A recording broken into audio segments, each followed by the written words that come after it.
Coming to you live from Stuart, Florida, the greatest little town in the world. It's the Get Up and Go Show on AM 1450 WSTU. You're invited to call the show anytime at 772-220-9788. And now, broadcasting live from their palatial studios, here are your hosts, Evan and Bonnie.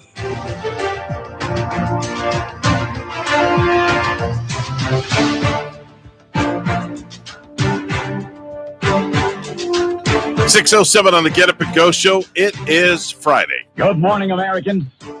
It's Friday. That's right. We always bring back the legend Paul Harvey's voice. It is Friday. Thank God it's TGIF. Yeah, thank God it is TGIF. Because let me tell you something. That's the craziest story I've ever heard. I don't know what story you're talking about, but boy, if I got a crazy story this morning. You do? You have one for us? I have such a crazy story that, Bonnie, this is going to rock your socks. And this is going to literally rock my good friend, Michelle Bonan, who is listening. But I got to find it. I lost the story. Is it like a stupid news story that when you use on stupid news? No. I got to find it. Is it just like... I lost the story. Is it a story about outer space? Hold on. I'm trying to find it. I don't know where it went. I lost the flipping story. Do you kind of like remember anything about it? Anything etched in your memory about it? Oh, yeah. That you can go me. on? I definitely remember the story. Is it a newsworthy story happening around here? Has to do with size matters. That's all I'm going to say. Oh, my word. Oh, yeah. I was having an OCD moment here a minute ago because I couldn't find my dang car keys. Really? Yeah, I do that. If, I get frustrated. I found the story. Even if I do massage, if I lose my car keys, I can't go do my massage until I find them. And I know where everything is perfectly at. Yeah, I found the story. And I know that my friend Michelle Bonan, or back in the roller skating days, her nickname was Bonehead. Oh, really? Yeah, they used to call her Bonehead. Oh, boy. Yeah, well, the last name, like Bonin, Yeah, people have messed with my last name in the past, sometimes too. you could put an R at the end of that, and people would call her. Oh. Though I can't say it, but... Yeah, I know. Oh, man. And I bet she had a Friday off early. She has to develop a sense of humor about it. She does. I really wish you would call the show. Yeah. Hint, Michelle, 772-220-9788. That's the phone number. Anyway, so here's a story. I'm going to read this early this morning because I was going to save it for stupid news, but I just felt that it's so damn funny. You just got to get it out there. I got to get it out there. People laughing early here. Yeah, we're talking, there's a new study out that says the size of a man's package or the size of his bank account really does matter now. It does matter? It does matter. Why should it be? Why should it be such? Here we go. According to a, I don't know if I can keep a straight face through reading this, but according to a very important new study, the smaller a man is in the pants, the more money he makes. Okay. So, like, how many years did they do studying on this, and how do they know? Well, researchers found that men who are packing more than 8 inches down there. What, did they use a ruler to do these findings? Earn an average of $35,700 a year. Oh, my gosh. Every time you drop an inch, a man's average salary goes up. Oh. Until you get to men who are only 3 inches and they're pulling in an average of $76,780 a year. Who makes up this stuff? This is real stuff. This is a study that's going on. Insanity. Yes, they make twice as much as the guys with the larger packages. The study also found that the smaller your junk is, the more likely it is that you've been promoted in the past 5 years. Wow. And now, did they follow actual men around with this study? I wonder. Or a ruler. Right. I mean, and that is so like private and personal. And I wonder, I bet there were several men that were paid well to maybe get involved in this study somehow. I don't know. I don't know, but that's just So it makes you wonder if ladies might be on that same sort of wavelength with breast size. Yeah. You know, I don't know. I just don't know. Like, do the ladies with the bigger ones make more, or the ladies with the smaller ones are making more? I have no idea, but I found this story this morning and I had to read it. It's a great way to start a Friday. I don't know. I don't really.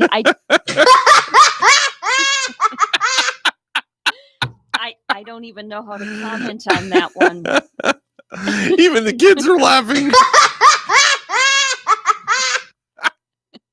Do you think that holds to be true, Evan? In any way, in any God-fearing way? How? I don't know. I haven't measured lately. I couldn't tell you. Or done any comparison? No, definitely not a comparison. We're not doing side by sides. Maybe any buddies that you know, No. or like you can press upon it way back from high school. Sure, and let me go call George in Kentucky and ask him, excuse me, George, how much money do you make a year? Well, if you have any memory of the guys slapping towels on one another in the locker room.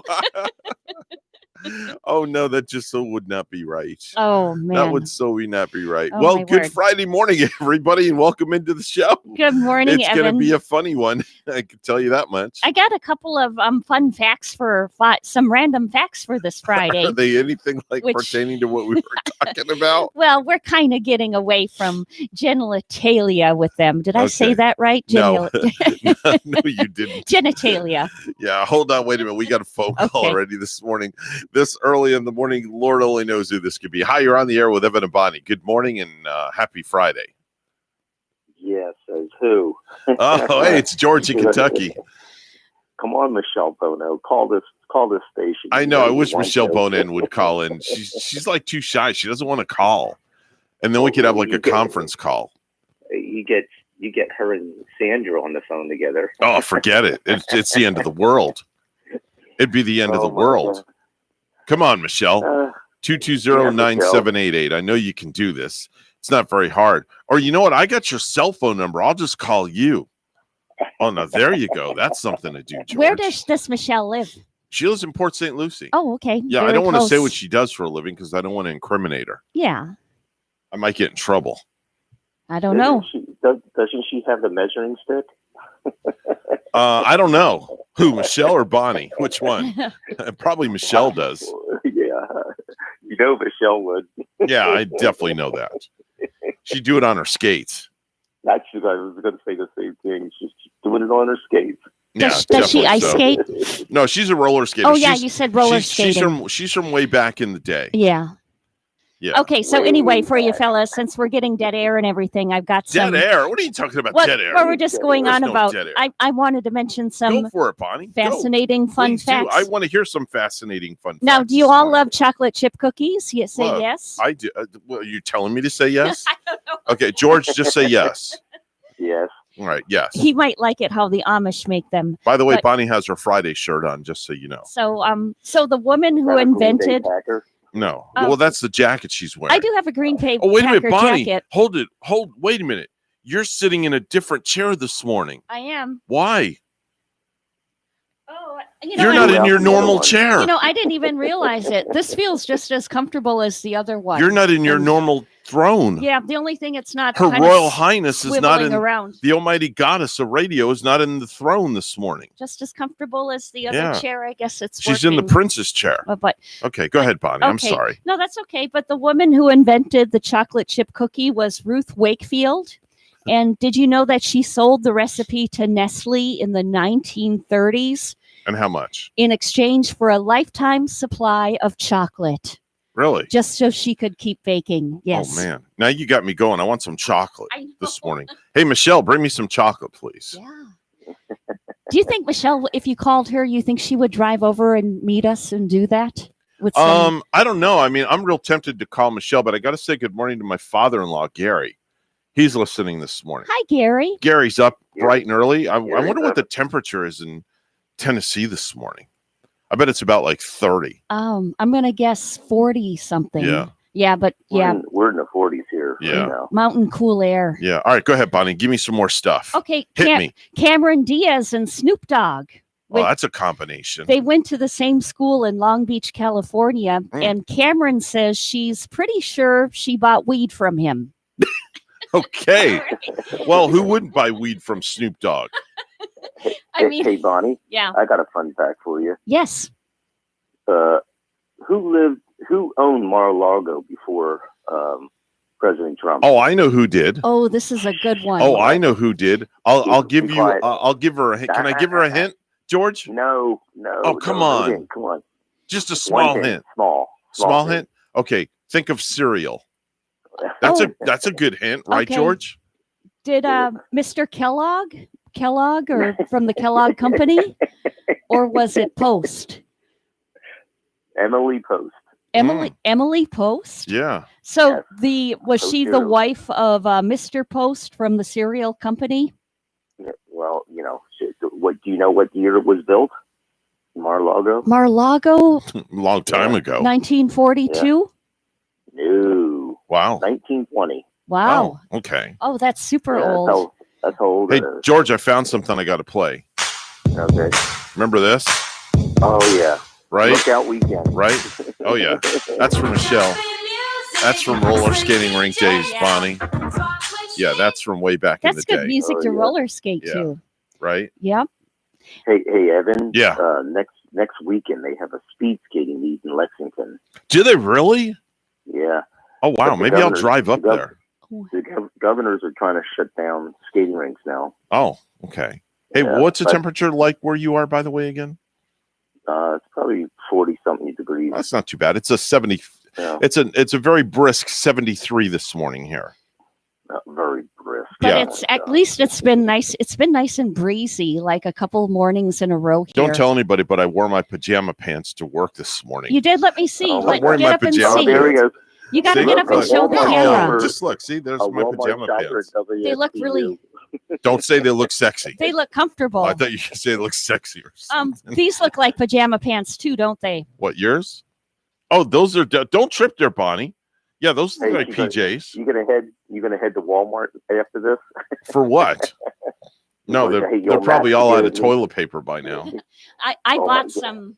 I bought like 18 rolls. Yeah, what the heck is this? Everybody is like, all of a sudden, it's when they like see it on the everybody's. news. Yeah, I know. When they- Everybody went and when they bought like see- all the toilet paper and paper towels up. Let's see. Oh, Wednesday was it Tuesday? I went and they had solid toilet paper rolls. A lot of them still in there. Mhm. So I was able to find some at least and stock up for Thanksgiving, and get ready for my company. Really? Yeah. Wait. Hold a minute. Let's just listen to that. Stock up. So what? Everyone's going to have the craps or something after they Yeah, eat? exactly. Well, when you have company over, it's embarrassing Yeah. if you I run feel out like of toilet I feel like paper. roller skating again. I got to play another one of these, Bonnie. Is that okay? Yeah. Atomic Dog. No. Oh, we could do that too. All right, that's another one. That's this. So that was Debbie Deb. Let me Yeah, see if Debbie I could Deb. find that. Let me see if I can find that other one you were just talking Tiff, about. you got any Tiffany? I got Tiffany. I got that I got sounds all like sorts roller of stuff. skating music Oh, yeah. too. Oh yeah, I think we're alone now. Yeah.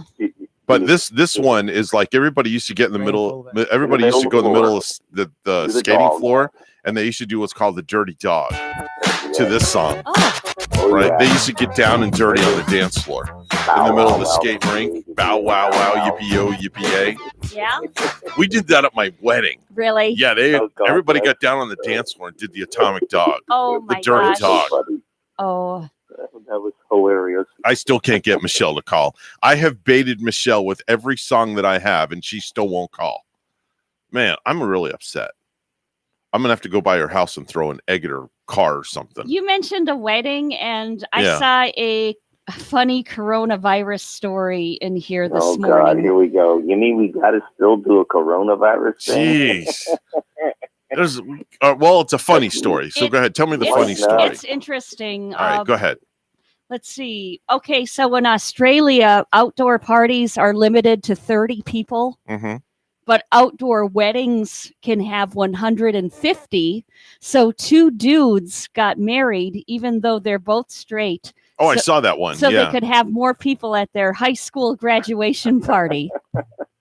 So, I get it. So instead of a graduation party, they pretended to be gay. They got married. Yeah. And they didn't tell him. So it was like a faux wedding, Yeah, so to speak. they wanted a full-on out graduation party, so they pretended that they weren't straight. That's they did smart. get married, and Okay. then so they got all these people that were able to come to their party that way. Then That's very smart. wasn't there a movie where there were two guys that pretended to not be straight, and they were straight? It was a comedy. I'm trying to think. I think Vince Vaughn might have been in it. Okay. Why are you yawning, George? Aren't you I thought you were a movie buff. He is. Well, it's just like the show. Oh, excuse me a minute. Man. Oh, Bonnie, I'm that kinda- doesn't sound right. What you're doing I'm over kind there. of tired. He's making me kind of tired. You're already tired. I think you're tired. George, Polka dots. put some retreads on it, okay? Yeah, really. Put some retreads on. Anyway, listen, we got to run. We got to get to news.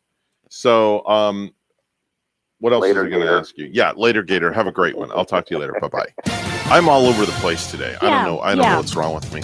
I think that story just kind of did me in this morning that I read. Oh, I About mean, size. Does it really matter? they're doing all of these studies now. Yeah. And nothing really surprises you what they come up with anymore. Hey, listen.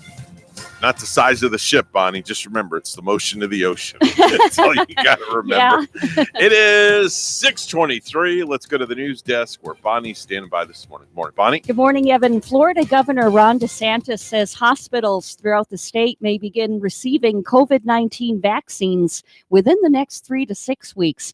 The governor said Florida has been actively planning and preparing for vaccine distribution and has purchased 5 million syringes, 5 million needles, and 5 million alcohol swabs. The vaccines from Pfizer and Moderna are currently awaiting approval from the U.S. Food and Drug Administration, which DeSantis said could happen within the next few weeks. DeSantis said the Pfizer vaccine needs to be stored in negative 70-degree temperatures, and state officials have identified 5 hospital systems in Florida that have the ability to store the vaccine at those temperatures. The need for speed and space to ride in Port St. Lucie is growing. WPTV's Derek Lowe shares new details on the plans. If approved by the city, the new 40-acre recreation park would be located here at the corner of Crosstown Parkway and Cameo Boulevard, just off of the Turnpike. We have a lot of new people moving into our area, and they'll come into our shop and they'll say, where can we ride? Port St. Lucie, the need for speed and space to ride is growing. It's huge for businesses, it's huge for our community, and it's huge for people who love the outdoors. Lisa Beard works at Treasure Coast Cycle Works. She's talking about this destination location that, if approved, could include BMX riding, trails, zip lines, rock climbing, and even wave riders. It's way overdue. We really need this park. On Thursday, the city's Parks and Rec Department hosted a virtual meeting along with Stantec Consulting Services. Our desire is to offer amenities within this park to the broadest age group and range possible. Money for the project was approved earlier this year in the city's capital improvement plan. So we do have money in this fiscal year to start at least the first phase. It's approximately $1.78 million. Beard says a park like this one will help the city's economy grow. Not just the restaurants that will benefit from it, it'll be local shops such as the sporting goods shops, the local mom and pop shops, recreation gas stations, convenience stores. The plan for the park still needs to be approved. City officials say if it is, that the park will be built in phases over the next 10 years. Reporting in Port St. Lucie, I'm Derek Lowe, WPTV, News Channel 5. And if you've been grocery shopping lately, you may have found some stores are sold out of paper products, including toilet paper or paper towels. WPTV's Treasure Coast reporter Megan McRoberts has the story. Well, store managers tell me that there's not necessarily a shortage of paper products. The issue, they say, is when people hoard the products, then clearing out the shelves. Now they're just urging people to only buy what they actually need. Getting all of your grocery store needs in one stop might once again be a tougher task at some stores. It was kind of shocking to see it again, completely wiped out. A Winn-Dixie and Stewart out of paper towels and toilet paper. So Susan Osterberg has been picking them up wherever else she sees them. A little bit at Walmart, what was left, which was next to nothing. And I was in Big Lots, and I got a little bit there. But it's wiped out. It's become one of the more surprising consequences of the pandemic. Now shoppers worried the shortage that happened in the spring could happen again if COVID cases keep climbing or prompt more lockdowns. Why do people have to hoard? They keep telling us there's plenty. Just don't hoard. Some aren't worried. We didn't have a problem last time either. But shopper Helen Mandeville hopeful this won't be deja vu. I don't want to name any brands, but I end up buying this one. That's all they had. It was awful. We've learned stores are better prepared this time around to prevent shortages. Target is keeping limits on those products like paper towels and toilet paper. Publix telling us at some stores they resumed purchase limits last week because of high customer demand. Urging people to be considerate and stating, quote, the supply chain is resilient. We need to do our part and allow it an opportunity to rebound. I hope this ends soon. Now, some other products with also reportedly high demand include disinfectant wipes, disinfecting sprays, and gloves. Keep in mind, you can call many stores ahead of time to check their supplies before you make a trip. In Martin County, I'm Megan McRoberts. Lastly, first-time unemployment claims are down again in Florida. About 21,500 Floridians filed for jobless benefits last week, according to the U.S. Department of Labor. That's about 9,800 fewer than the previous week. Our Monday night NFL football action from last night. The Seattle Seahawks take a win over the Arizona Cardinals, actually, in Thursday night football. Yes, the days have been appearing to go by so fast, Evan. It's just feeling like Tuesday to me all over again. But our Thursday night football action, Seattle Seahawks win over Arizona, and that score 28-21. And yes, I did even write it down as Monday Night Football in my news feed. We're just glad it's not Monday yet. Our news time is 6:29. We'll have weather and traffic together next.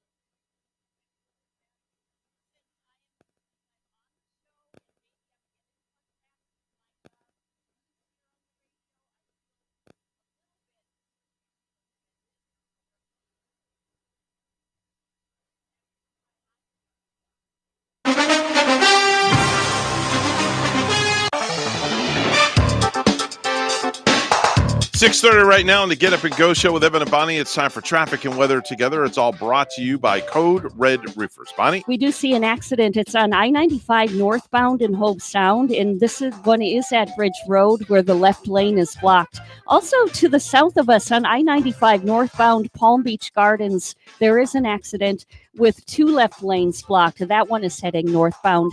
There's your latest look at traffic. And right now we have 69 in Port St. Lucie. It's 30 degrees and cloudy in Bemidji, Minnesota. Here's our forecast at WPTV. Good morning, everyone. Steve Villanueva here. For today, we'll see partly sunny skies. Temperatures right around 80 degrees. And it's still breezy out there with winds over 20 miles an hour. Just not as windy as the last couple of days. The wind advisory has been canceled.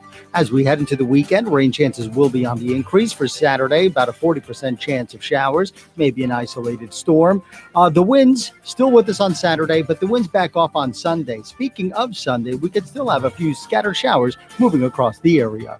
I'm WPTV First Alert Meteorologist Steve Villanueva on WSTU AM 1450, Martin County's Heritage Station.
If you have a suggestion for the show, we would love to hear from you. Send us an email to WSTUmorningshow@gmail.com. Now let's get back to the Get Up and Go show. Here's Evan and Bonnie.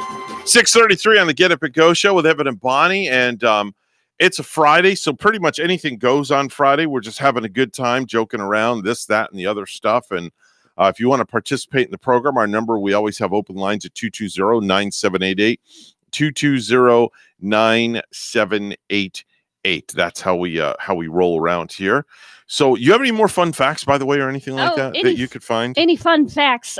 Just out of curiosity. Let me see. Because man, I got some good viral videos today when we get ready to do that here in a minute or two. Okay, let me just see if there were any others over here in the old fun fact list for today. Yes, the fun fact This list. isn't a fun one, but it's a serious one. Okay. You're about 2,200 times more likely to die in a car accident than great. you are in a plane crash. Okay. So in other words, it's way more dangerous to drive to the airport than to get on that flight. Great. I better be. Never mind. I'm not going to say nothing. I know. Not going to say nothing. I almost slipped and said something. I got to be careful. I don't want to jinx you with that one either. Yeah. No. We're not going to talk about that. Here's No. one more. It's a sweeter one. Go ahead. Biscotti. Do you know anything about biscotti? Yes, Because I do. I sure don't. And I do. Don't know why it was named such, but it comes Okay. from the Latin words bis and coctum, which means, baked twice. It's baked twice. Okay. So- Baked twice. Okay. So those biscottis you're enjoying were Oh my baked gosh. twice. By the way, I meant to tell you too, somebody on our Facebook page says they absolutely love your laugh. Oh, They say your laugh is infectious. yeah. They say that in a serious note. I think it was on a Christmas song years and years ago with I'm trying to remember. Really? You are on an album? Yeah, it's the laugh sounds just like it on a certain Christmas song that we used to okay. play on Coast. Okay. I got to think of the vintage song, but it's one of those funny ones where there's somebody laughing in the background throughout the Not song. Grandma Got Run Over by a Reindeer, is it? It's not that one. Okay. It might be the Porky Pig one. The Porky Pig I think song? there's a Christmas song somewhere out there about like Porky Pig where there's laughter in the background, and the laugh, I was Okay. listening to it and it gives me goosebumps because it sounds identical. Oh, okay. Yeah. All right. Never heard of that one before. Yeah. That's I interesting. I mean, I got to look it up because Yeah, please do, because I'm okay. curious. I'd like to know what it is. You Let's bet. do some viral videos.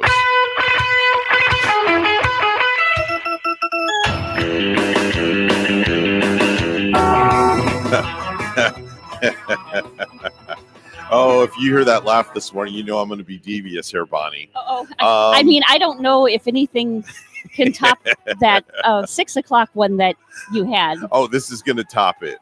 Have you ever heard of Lumi? Lumi. Yeah. Lumi. Let Lumi. me see. Is that like? Oh no, I'm thinking of a loofah. The loofah that Loofah. you wash. Loofah. That you wash yourself with. No, it's not a loofah. It's Lumi. Lumi. It's a deodorant made for your private parts. Oh, good gosh. It is totally safe for the sensitive areas. Oh. But if you need convincing, there's a very funny 2-minute commercial that shows you how it works. Oh. Now, I'm not going to play the 2-minute commercial. Yeah. Trust me. No. Oh, I okay. can't. No, I can't play 2 minutes of audio. It's too. No, I just can't. Is it that risque? No, yeah, I'm not going to play 2 minutes of audio. There's a spokeswoman interacting with people doing different things, like at the gym, the office, even in bed, kissing and making love. Oh man. She cracks jokes about while explaining how Lumi fights bacteria at the source so you can kiss those stinky butts goodbye. Yeah, because how many times during a day does a butt come within distance of your face? Right. I mean, you know, there's social distancing, but people aren't really that worried. You know, like say if you're on an airplane, somebody, you know, gets up out of their seat and has to pass back your seat. Better yet, if you're sitting in the aisle seat Yes. and they turn sideways to reach up and put something in the overhead bin and their butt is right in your face. Yeah. OMG. Like there's no avoiding it sometime. There is no avoiding that at all whatsoever. Yeah, that could happen. But anyway, here's the part of the audio. Let's listen. Just take a pea-sized amount and apply it like a lotion to your privates. Then kiss your stinky butt goodbye. Mwah. No one likes odor below the belt. Whether you're at the gym getting free samples of butt incense, at the office inhaling your own front fumes, or in bed doing some stinky wanky. No, not the Teletubby. Your privates go everywhere you go. So why isn't there deodorant for privates? Now there is with Lumi, the only natural deodorant you can safely use on your private parts. You'll be able to tell the difference. Lumi, keep your privates private. There you go. Wow. How's that one for you?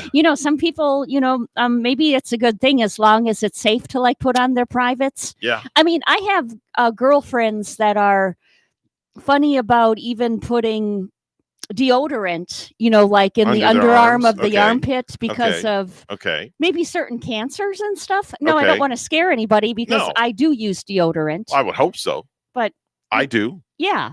And Once a week at least. she's saying, I guess, that this Lumi is safe and effective to put in those parts of your areas where Mhm. it gets a little. Parts of the area of your derriere. Yeah. And then on your armpits, so your armpits don't smell like onions.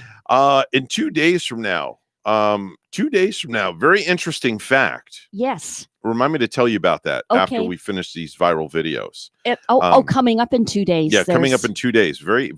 A very monumentous day. Okay. But first, I want to talk about the Merkins YouTube channel that does comedy videos. They knocked it out of the park with this Baby Yoda inspired parody of Sweet Child of Mine. Oh. All right, listen in.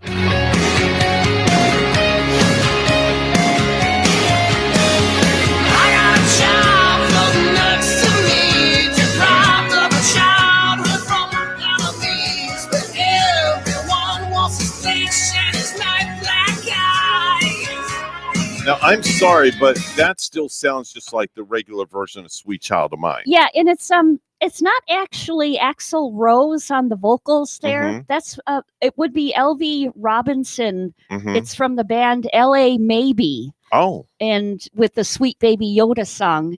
Okay. He sounds very similar to Axl now, Yeah, doesn't he does. Yeah. I mean, very close. And they're saying, "Oh, green child of mine." Yeah, Oh Green Child of Mine. Yeah, it's a cute video too with that baby Yoda flying around Mhm. in outer space. Definitely so. So there's one other viral video, and this is kind of really cute. It's a little girl, and she's supposed to be doing her homework, and she's not sitting at the table doing her homework. But when the dog barks, that means the dad is home. Oh. So what she does Oh. is she turns off the TV, picks up the pen, Yeah. and she starts doing her homework. Genius, right? All right, listen. That's the TV playing. Dog barks. Turns the TV off. Sits down. Remote down. And she's doing her homework. Oh. And there's dad walking in the door. That is one smart little girl. That sure is. And that's a well-dressed dog too. Look, it looks like it has a football jersey I on the guess dog. maybe a Green Bay Packer jersey. It might be. Who knows? Anything is possible. We had George wondering too, and about my Green Bay stuff. And George, yes, I Yeah, do have there it is. a sweater shirt. Your sweatshirt, the Green Bay Packer sweatshirt. Yeah, I got That this thing's so from- small. What is that? A kid small? I know, right? Jeez. Because Wow. Actually, How do you fit into that thing? Topanga got this from one of her classmates in school. So tiny. And she got it for me. And That's cute. I like that. At the time, I'm kind of tiny enough to fit into Well, yeah, it. you're a small frame person, so you could fit into a child's large. Yeah, it's a little bit tight, on the bus line, but that's okay. It's still That's all like right. Green Bay. That's okay. It's Green Bay. That's all that matters. Yeah. Oh, Evan, I found Yeah. that song. I think the song where it sounds like me laughing in the back. Really? Is Porky, a Blue Christmas with Porky Pig. Really? Let Yeah. me see if I can find it here. And there's Blue- like, you can hear Porky Pig singing the Blue Christmas, but throughout the song, there's someone in the background laughing. And I always thought it sort of sounded like my Really? laugh. Yeah. Okay. All right. So here I I could found be it. completely wrong. Okay, I found it. Let me let the commercial play because our source always has commercials that play. Yeah. Here we go. Let's see here. This is Blue Christmas. with Porky Pig. It's not too early for Christmas music No. now. No. Oh, you can tell this is old. Yeah. There's Porky. Hi, gang. And now if you'll all be quiet, we'll start the show. Okay. I drew this cartoon all by myself. It wasn't hard because I'm an artist. I wonder how far it is until we start singing. Well, here it is. Oh, yeah. Here we go. I'll have a blue Christmas without you. Oh, if you feel so blue, you're just thinking about you. I want to find the laugh. I know. Decorations of red on a green Christmas tree. It won't be the same, dear. There it is. There was the laugh. That was you. That is all you, Bonnie. When those blue, it's snowflakes. It start falling. It'll be that when those blue memories it started calling. I think that was the only time the laugh was there. Yeah. Wow. That's crazy. But did you hear it? Yeah, I did. That And- was like all you. G used to play one on with our Coast music where Uh-huh. it was more intensive throughout it. He And- probably raised the laugh in the background, did some post editing and processing. Yeah, it Yeah. kind of gives me goosebumps because I know this That's was done crazy. before I was born. And it makes me wonder if I was reincarnated somehow and used to be Wow. on that track. That's crazy. It's strange. It's just That's crazy. Stranger Things, but yeah. So what I was mentioning to you was in 2 days from now, on November 22nd, that's a very, very dark day in history. It is. Yeah, you know what it is? November 22nd. I Mhm. should know this one. Was it the bombing of Pearl Harbor or something like that? I'm not sure. No, it's 57 years ago. The world was shocked when President John F. Kennedy was assassinated. Oh, that's the date. Yeah. It is. Okay. A couple of years ago, I interviewed Governor Jesse Ventura. Yeah. Yeah. And because he's a conspiracy theorist. I know. And he did wow, the interview I did with him. I'm going to have to chop up the interview and bring it in next week if I find some time over the weekend. Oh, please and do. his theory in regards to John F. Kennedy being assassinated. Yeah. Wow. He- I'm like, He had a whole program on that with conspiracy theories at one time. And, that's a show that Gary and I would find fascinating. So Yeah. I wonder if I can find some of his old shows too, like on YouTube or Hulu or somewhere. And yeah, Evan, I would love to hear that interview. I'm if actually he going to talks try about- I'm going to try to transfer the file over to me right now. Mhm. Let me see here. Shows. Let me go to Jesse Ventura. Here it is right here. Okay. Man, I loved him in Predator, but I just thought he died way too soon in that movie. Yeah. He was good in it.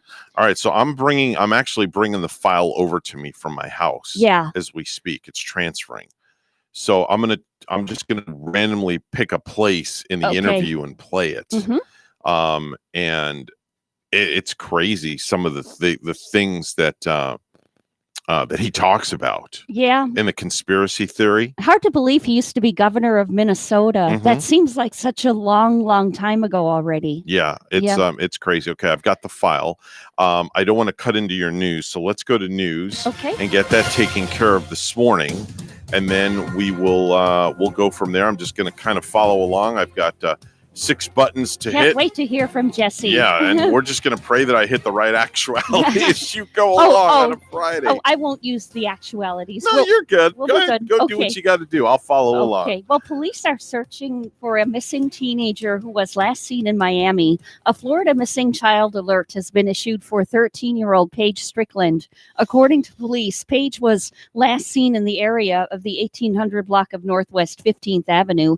Paige has dyed purple and blonde hair. She has a reddish birthmark on her right cheek. She may have a blue backpack. Police say it may be difficult for Paige to communicate. If you have any information about this child, you're asked to call the Miami Police Department at 305-603 6,300. A killer of a West Palm Beach mother and daughter has been sentenced to death. Marlon Joseph, age 29, received a death sentence on Thursday for the December 28, 2017 murders of Kalada Crowell, age 36, and her 11-year-old daughter, Kira Inglet, at a home on 3rd Street in West Palm Beach. Judge Cheryl Caracuzo handed down Palm Beach County's first death sentence since 2002. Joseph was convicted in February, and a 12-person jury unanimously recommended capital punishment. He lived in the same home as the victims before shooting them in the head. Joseph will be incarcerated at the Florida State Prison, where he will remain on death row until such time that the governor signs a warrant for his execution. And have you ever tried Florida-grown oysters? You might associate them with the Panhandle or even the west coast of the state. And now a Treasure Coast business owner is making it easier for you to get local oysters on your plate. Nicolette Mariano owns Treasure Coast Shellfish Harvesting Oysters in the Indian River Lagoon in Sebastian. She's become one of the very few oyster farmers on the east coast of Florida. She went all in on her business this year after losing her 9-to-5 job around the time the pandemic began. She decided to use her free time to get more serious about growing and selling her product. This month, she reached a big milestone. She is selling her oysters and delivering them to local restaurants. And lastly, Florida is reporting another 9,085 new COVID-19 cases. The state is also reporting 81 additional deaths. The state's positivity rate for new cases is about 7.6%. Tiger Woods is playing one more tournament this year, and it's going to be extra special because he's playing with his 11-year-old son, Charlie. He said, quote, "I can't tell you how excited I am to be playing with Charlie in our first official tournament together. It's been great watching him progress as a junior golfer, and it'll be incredible playing as a team together. It's the PNC Championship, and it's going to be held December 19th and 20th in Florida.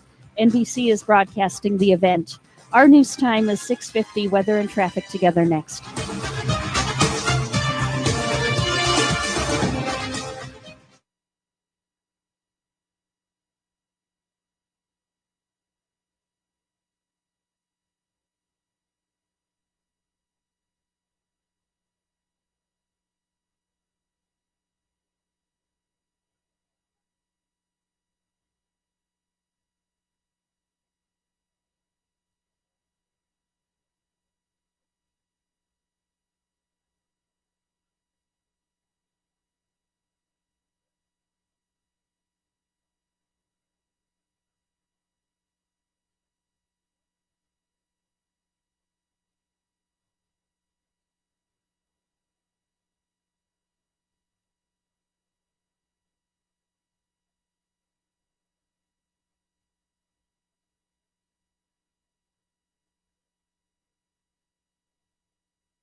$6:52 right now on the Get Up and Go show with Evan and Bonnie. It's time for traffic and weather together.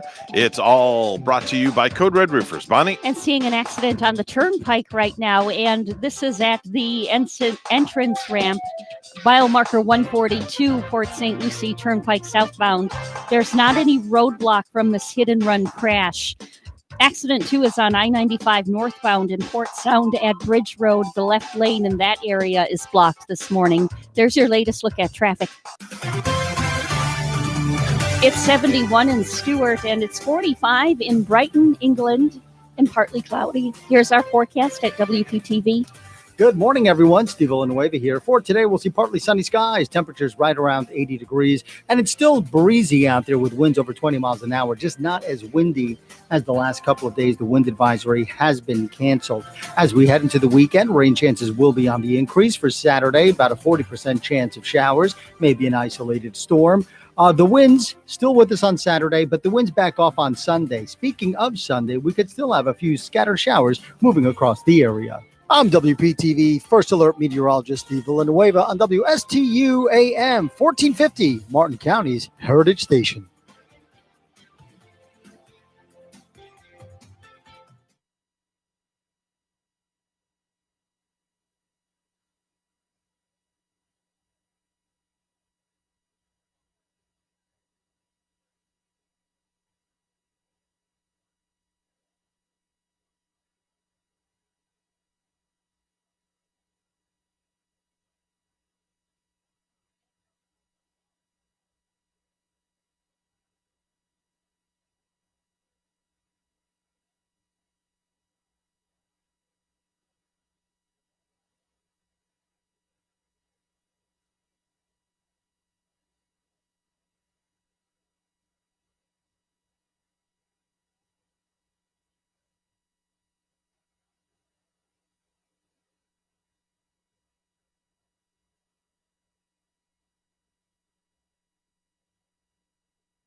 You're listening to the Get Up and Go Show with Evan and Bonnie on Martin County's Heritage Station, AM 1450 WSTU. Now let's get back to the program with Evan and Bonnie. 6:55 right now, the Get Up and Go Show. I have that interview, so I'm going to just play like just a little bit from the beginning. And I have no idea what's going to come out of my mouth on this because it's many years old. Inductee, movie actor, visiting fellow at Harvard Kennedy School of Government. I can just go on and on and on about Jesse, but there's so much I want to cover with you today, Jesse, on the program. Thank you for joining me first and foremost. Well, it's nice to be there, Evan. My pleasure. You know what you learn from all that? I can't hold one job for very long. That's for sure. But boy, I tell you what, I've seen some recent pictures of you, and all you got to do is slap the boa back around your neck, and you look the same from 20 years ago. Well, not quite. We were talking about his his prior career in the pro wrestling. He used to be a pro wrestler. Yeah. Yeah. In shape. But bodybuilder too, right? Yeah, definitely. Actually, over a marathon a week. Definitely so. And I still lift weights light, and especially when I go to Mexico, I go back to old dumbbell work, primitive weightlifting that you did in the 50s and 60s and way back when. And sometimes that works better than the modern day machinery does, just to get a little old and go back to the ancient stuff. But I think he's right. right. I try to stay on it because the one thing I've learned is that it was you so can good to never interview defeat him. Father Time, but the only way you can fight him is to train and train even harder. Jesse, you've written a fantastic book here, and I have to ask you first and foremost the obvious question: why did you write the book? Because after I've gone through the book, this is his book that he wrote. I had to watch the show this morning also because I told my daughter, who's a soldier in the U.S. Army as well, you have to sit down and watch that 43-minute video that's available on YouTube of the show that you did. The conspiracy theory they killed our president. It's really changed my outlook as well because I visited that site. I saw where the X was on the road, and after you've done all your investigation, it really puts that big question mark up. Well, certainly it should because it's. Let me put it this way: people always say to me, "Who did it? Who did it? Who did it?" And it's been 50 years, and that's a difficult question to answer. But I think what this book really does is it says who didn't do it: Lee Harvey Oswald. Yeah, it's high time. Exactly. It's high time we recognize that fact that Lee Harvey Oswald did not kill John F. Kennedy. And that's what really, I wrote the book because it's been my passion since '85 when wrestling changed, actually, and we started flying everywhere. You get a lot of dead time in airports and on airplanes, and I thought, don't waste this, educate yourself, read.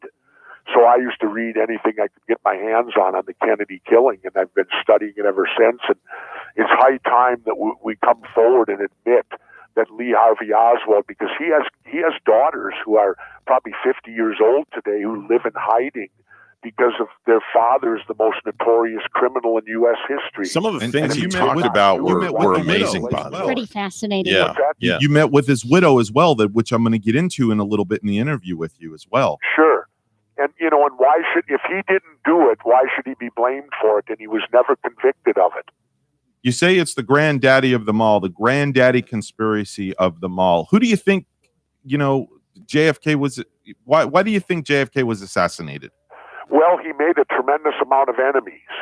And any one of these enemies or any group of these enemies could certainly, I guess, do it. Let me go down the list for a moment. He made enemies of the mafia because Bobby was at war. He had deported Carlos Marcello, and the mafia certainly had no love for the Kennedy brothers. He was hated by the Cubans in Florida because he would not support the Bay of Pigs invasion to take Cuba back. I'm going to fade that out there. I got to spend like an hour with Jesse on the phone, and just the interview was so fascinating. And did he mention there did he write a book too? Yeah, he has a book. Yeah, conspiracy? he wrote a book about it. Okay. Yeah, I read the book. He sent me a copy. If you enjoy reading, it's a great read. It really is. I wonder if we can find it at Barnes and Noble, maybe, or probably get it on Amazon. Too. It sounds like a fascinating read. It is. It really is. It's very fascinating. We're WSTU Stewart.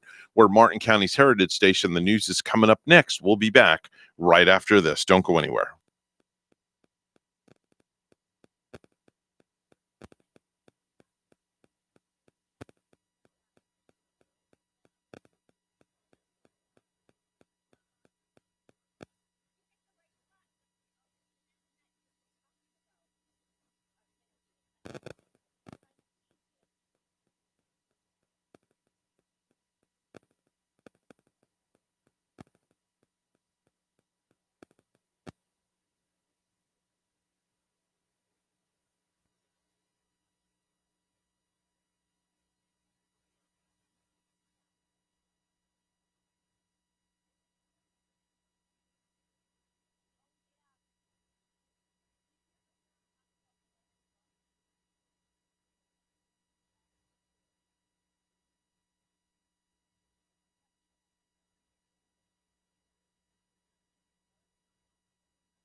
Coming to you live from Stewart, Florida, the greatest little town in the world, it's the Get Up and Go Show on AM 1450 WSTU. You're invited to call the show anytime at 772-220-9788. And now, broadcasting live from their palatial studios, here are your hosts, Evan and Bonnie. 7:07 on the Get Up and Go Show. We are always in our palatial studios. Good morning, sunshine. That's right. Good morning to you too, young lady. Good morning, world. And as well to you, Mr. Bart Simpson. I hope you have a great day. Please pick up the garbage from around your seat. All right, let me reach over. What did you say again? Please pick up the garbage from around your seat. All right, let me pick the garbage up, and she has been thrown out the door. She's gone. Oh, boy. The garbage is out the door. Thrown in the trash. All the X's are gone. There you go. Anyway, good morning to you, Bonnie. Good morning, Evan. How and are you? I'm excellent, and just ready for an up and coming weekend once again. Are you really? Yeah. Okay. All right. My grandson has a few things he'd like to say. You want to know what he has to say? What's he gonna say? Let's listen. Hey, everybody. He's saying hello to everybody. Okay, and he wants to tell me something. I love my grandpa. Yeah, he loves me. Grandpa. Yep.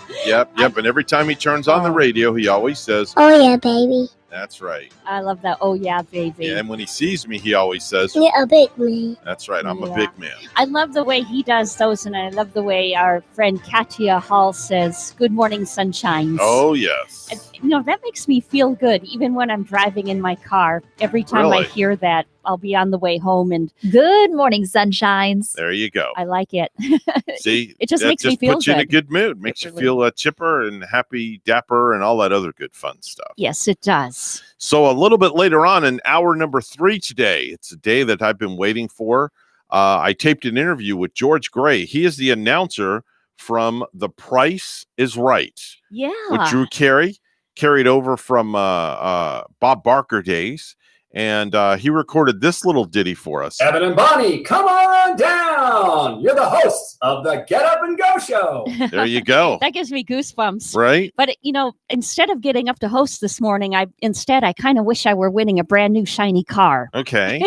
Oh, And really being on The Price is Right. there you go. I mean, it's just one of those little moments where I would rather be there than here. And have you ever gone to? Well, I know that you've been remember we interviewed that one young man. He's the son of a good friend of mine. He was on the Price is Right. He's in the Navy, I do believe. He lives in Las Vegas, and he won everything. I remember that. How he Mike was Knapp. Mike telling Knapp us- was his name. Yeah. We interviewed him months ago. He was kind of telling us the ins and outs of that too, but Mhm. he won really big on the show. Didn't he play Plinko? I think he played mentioned Plinko. The Plinko game. Mhm. He won a car. He won a cruise. He won all sorts of crap. Yeah.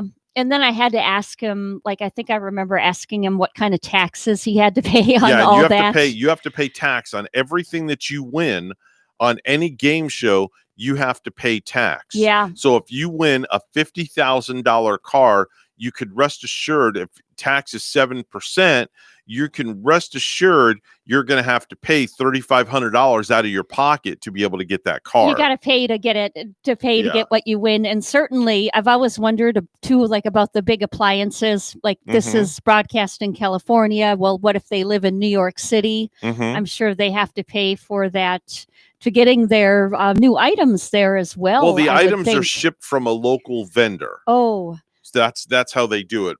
Rachel and I, we were on Double Dare many, many years ago. yeah. Okay, we were on the game show Double Dare, and we won a bunch of cash. And then we went through the slopsticle course, and we got 7 of the 8 obstacles we went through. That's excellent, huh? So That's- we got a computer, a basketball hoop, bicycles, all sorts of stuff. so But all these goodies. yeah, and we had to pay tax on everything. Much better They- than bin deals. Yeah, they definitely they shipped everything to us from local vendors is what they did. I see. Mhm. Okay, so local vendors do get involved. And Yes. what if you win that car? Are you driving that car smack across the country? Or No, is a vendor they also send you to a local car dealership I see. to pick out your vehicle, and you get the vehicle from the local dealership. I wonder what local car dealerships are involved with the prices right here then. We never hear about that. Well, because you don't know, because Yeah. nobody's ever won anything from this area that's been on The Price is Right. I know. So let's say if you win a Ford Taurus on The Price is Right, there's a good chance you can go to Sunrise Ford. There's a good chance you can go to Advantage Ford. There's a good chance you can go to Wayne Acres Ford or Sawgrass Or Ford. if you win a Nissan, you could go to Wallace, Right. perhaps. Exactly. Yeah. You go to Wallace Nissan. You can go to Nissan in Fort Pierce. Oh. Or, a Chevy. You can go to Dyer Chevy. It just really depends where you live geographically. Right. And whatever dealership you're close to, that's where you go to get your vehicle. Yeah. Don't you just wish like it could happen and you could have that moment to be on The Price is Right? Oh, yeah. And when they had like a Price is Right live going on. And of course, with COVID, I haven't been seeing it anywhere, but I think they had it. Perhaps I think the last time I think they had one at the Kravis Center, if I'm not mistaken. They did. They sure did. And have you ever gone to that or know of anybody who's attended that? I've gone to a show in Vegas that's very similar. I don't remember if it was Price is Right live or Wheel of Fortune. I don't remember what it was. Rachel and I went to one of those shows out in Vegas when we were out there many, many years ago. You would probably do good on a show like that. See, the thing is, there's a little dirty secret about Price is Right. Okay, they're looking for people, specific type of people. Oh yeah. To come down and be in contestants row. Yeah, so if you're just kind of entertainment. laid back, they're not going to pick your name. Right. And they already know who they're calling. Okay, yeah. They already know that. That kind of makes sense. The camera guys are all ready to go and zoom in on that person because they know where that person is sitting. And every contestant that goes into the Bob Barker studio is interviewed. And that's how they decide who's going to make it down. Right. Now, when you make it down to contestants row, then it's up to you to get your pricing skills correct and make it up to the stage with Drew. You see, I feel like I would be outgoing enough to go on the show and be part of the studio audience. But then once I got up there with Drew, would you get nervous? I would get extremely nervous. Really? Because all of a sudden you have to think and you got to think pretty fast in front of a huge audience. Nah, not me. Not me. I'm animated. Like when Rachel and I were on a cruise, they had a hypnotist and they wanted 4 people to volunteer. So I shot my hand right up. So you do it. Yeah. Yeah, I shot my hand right up and Rachel sunk in her seat. She said, "Oh no." She thought she was going to have to be involved too somehow. Yeah, she since just you was raised like, the hand. "Oh no, this is not happening." And did they have her come up as well? Oh, and no. put her on the spot too? No, I became the star of the show. Okay. Yeah, because I just knew what to do on stage. Yeah. Because that's what I do. I entertain. So I gave them a show. I gave them a show Right. so much that I pulled a hamstring muscle on stage. It was good though. It was a lot of fun. There was, have you heard of the female singer Daya? Yeah. From New Jersey? Yeah. Well, Topanga was a big fan of hers or is a big fan of hers. Mhm. So she with iHeartRadio won where we got to go do a meet and greet with Daya at Mhm. the iHeart Studios. And Daya was on stage and doing a little presentation. So we got to meet her live. Oh, wow. But she had, we had tickets. It was like a raffle ticket where you win to come up on stage with Daya and do a little something with her. Oh, that's pretty And cool. since I didn't know very much about this brand new artist where Topanga did, and she was wearing her cool clothes and her cool shoes and everything, Right. I was listening to the number they were reading on the ticket and I was praying, please don't pick mine. Please don't pick mine. Please don't pick mine. And lo and behold, the one time that you don't want them to pick your ticket, they do. So I had the winning ticket, but I got out of going on stage with Daya. I was feeling pretty shy. I Okay. said, can my stepdaughter go up? Okay. So she got to go up there and Very do cool. a little bit of trivia with Daya. And all Very, very that. cool. Yeah. That's a really super cool thing. Let's do some birthdays and anniversaries.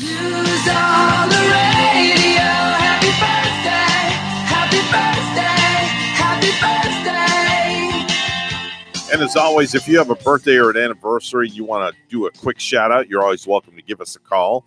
We do these every single day at this time, 220-9788. Bonnie, what do you have for us this morning? I don't know, just happy anniversary, baby. Got you on my mind. Are you talking to Gary? That's what it sounds like. Happy anniversary, baby. I've got you on my mind. Yeah. Are you speaking to your better half through the radio? I guess. It could Okay. be like an anniversary. I guess we met in actually it's What's your late. anniversary date? It's late on our anniversary because he says that we did meet in November, and I'm sure we met in October of 2012. Oh. So we get the dates confused. Okay. I think I just hit 21 years. Yeah. I think 20 or 21. Let me think. 99. I don't remember. But didn't you know I just know her- it's October 10th. Did you know her for 25 years though? Something the 23 or 24. It's an eternity. Well, I'm destined. That's a good long time, but the years go by so quickly. Yeah. You have to enjoy your Yeah. significant. But it's been a great 20 plus years. a great ride. It really has. It's been a great ride, and hopefully another 20 more to come. Yes, Definitely so. absolutely. Josh Turner, the country music artist, is 43 years old today. Dierks Bentley's 45. Mikey D from the Beastie Boys is 55. 50 a Beastie 55. Boy is Yeah, Beastie Boy. 55. He's 55 years old. You Oh. believe that? Good gosh. How about Bo Derek? She's 64. Uh-huh. That's the 80s goddess. Yeah. Joe Walsh from the Eagles and the leader of the James Gang.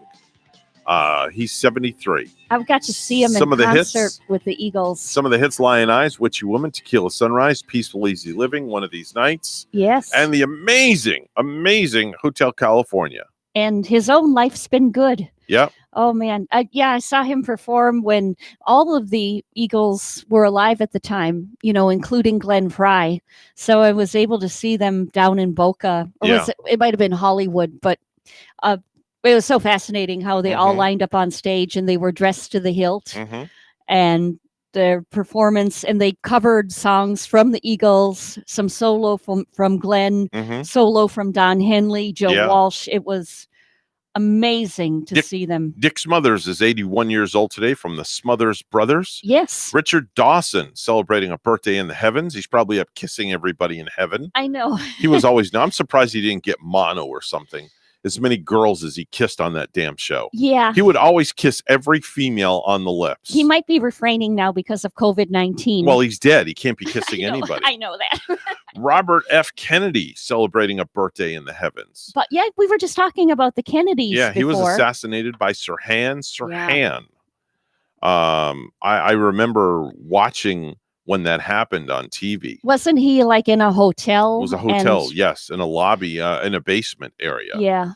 And last but not least, the next president of the United States of America, President-elect Joe Biden, is 78 years old today. He's 78. 78 years Oh, old good today. gosh. I thought he was going to be about maybe 73 or 74. Nope, 78 years old today. So we wish President-elect Joe Biden a very happy 78th birthday. But he is going to be like our the oldest president that we've had at 78. I think so. I'm not sure. You would think there would have been somebody older, but I'm pretty sure I did hear that. Like Mhm. our oldest president, Trump, right now, he's what, 74? He's I in think. his 70s. Yeah, he's Yep. definitely in his 70s as well. Yep. So- And just and- beat the COVID That's not too long ago. That's it. They injected him with those therapeutics Man. and hydrochloroquine and a bunch of other stuff. And within days, he was, Yeah. he was one. I have to say, he is one of the fortunate people that are up there in age that handled it well Yeah. because he had no underlying conditions besides being a little overweight. He seems as strong as an ox, doesn't Yeah. he? I don't see does. how I honestly, I don't see how he does it when he sleeps. I mean, he's like a machine. He just goes and goes and goes. Well, we know that he likes the junk food. I think we've seen him eating the McDonald's on the Oh, plane, yeah. but he tends to not smoke and drink. He doesn't drink at all. No, he doesn't Has drink. He doesn't smoke. He's never very been. healthy. Yeah. Comes from a very, very healthy line, I must say. Yeah. 7:21 right now on the Get Up and Go show. Let's go to the news desk once again. And here's Bonnie. Thank you, Evan. The need for speed and space to ride in Port St. Lucie is growing. WPTV's Derek Lowe shares new details on the plans. If approved by the city, the new 40-acre recreation park would be located here at the corner of Crosstown Parkway and Cameo Boulevard, just off of the Turnpike. We have a lot of new people moving into our area, and they'll come into our shop and they'll say, where can we ride? Port St. Lucie, the need for speed and space to ride is growing. It's huge for businesses, it's huge for our community, and it's huge for people who love the outdoors. Lisa Beert works at Treasure Coast Cycle Works. She's talking about this destination location that, if approved, could include BMX riding, trails, zip lines, rock climbing, and even wave riders. It's way overdue. We really need this park. On Thursday, the city's Parks and Rec Department hosted a virtual meeting along with Stantec Consulting Services. Our desire is to offer amenities within this park to the broadest age group and range possible. Money for the project was approved earlier this year in the city's capital improvement plan. So we do have money in this fiscal year to start at least the first phase. It's approximately 1.78 million. Beard says a park like this one will help the city's economy grow. Not just the restaurants that will benefit from it, it'll be local shops such as the sporting goods shops, the local mom and pop shops, recreation gas stations, convenience stores. The plan for the park still needs to be approved. City officials say if it is, that the park will be built in phases over the next 10 years. Reporting in Port St. Lucie, I'm Derek Lowe, WPTV, News Channel 5. It won't be long now before the distribution of the coronavirus vaccine starts across Florida. The best estimate that the federal government has is that by the end of December, pending FDA approval, there will be roughly 40 million doses of these two vaccines available, 25 million for Pfizer and 15 million for Moderna. The commander of SpaceX's Crew Dragon mission is describing what it was like Sunday night to launch from Cape Canaveral into orbit atop a SpaceX Falcon 9 rocket. When you're sitting there on the rocket as it's going through the fueling process, there's noises and vibrations, and it, in many sense, you can tell it wants to get off the ground.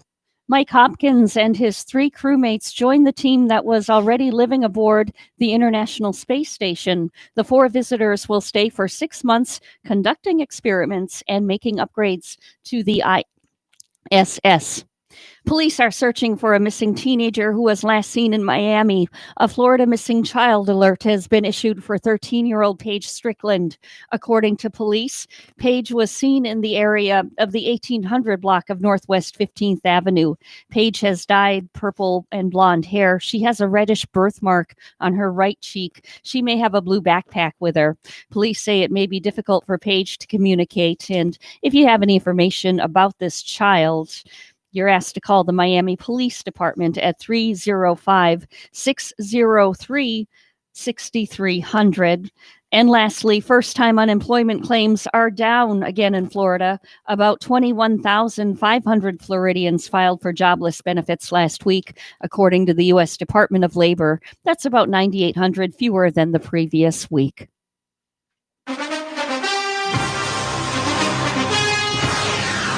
Dallas Cowboys quarterback Andy Dalton does not quite remember everything about the play that knocked him out for a week because of a concussion, but he remembers everything about dealing with the coronavirus that forced him to miss a game on the reserve COVID-19 list.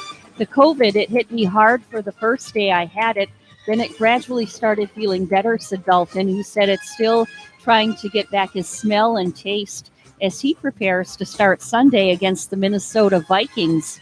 By the end of it, I was ready to get out of quarantine and get back up there. Our news time is 7:25, and we'll have weather and traffic together next.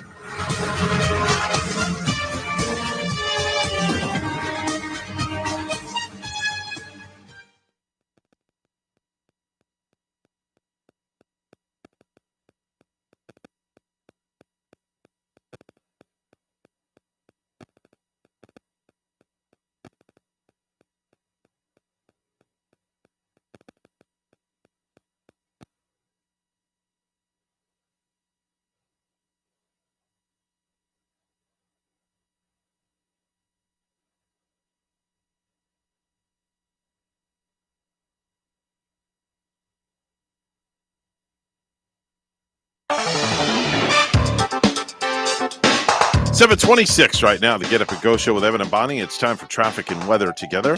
It is all brought to you by Code Red Roofers. Bonnie? Well, Evan, we do have an accident on the turnpike in Port St. Lucie. This is at the entrance ramp, and this is southbound at that entrance ramp, mile marker 142, but the traffic is not tied up.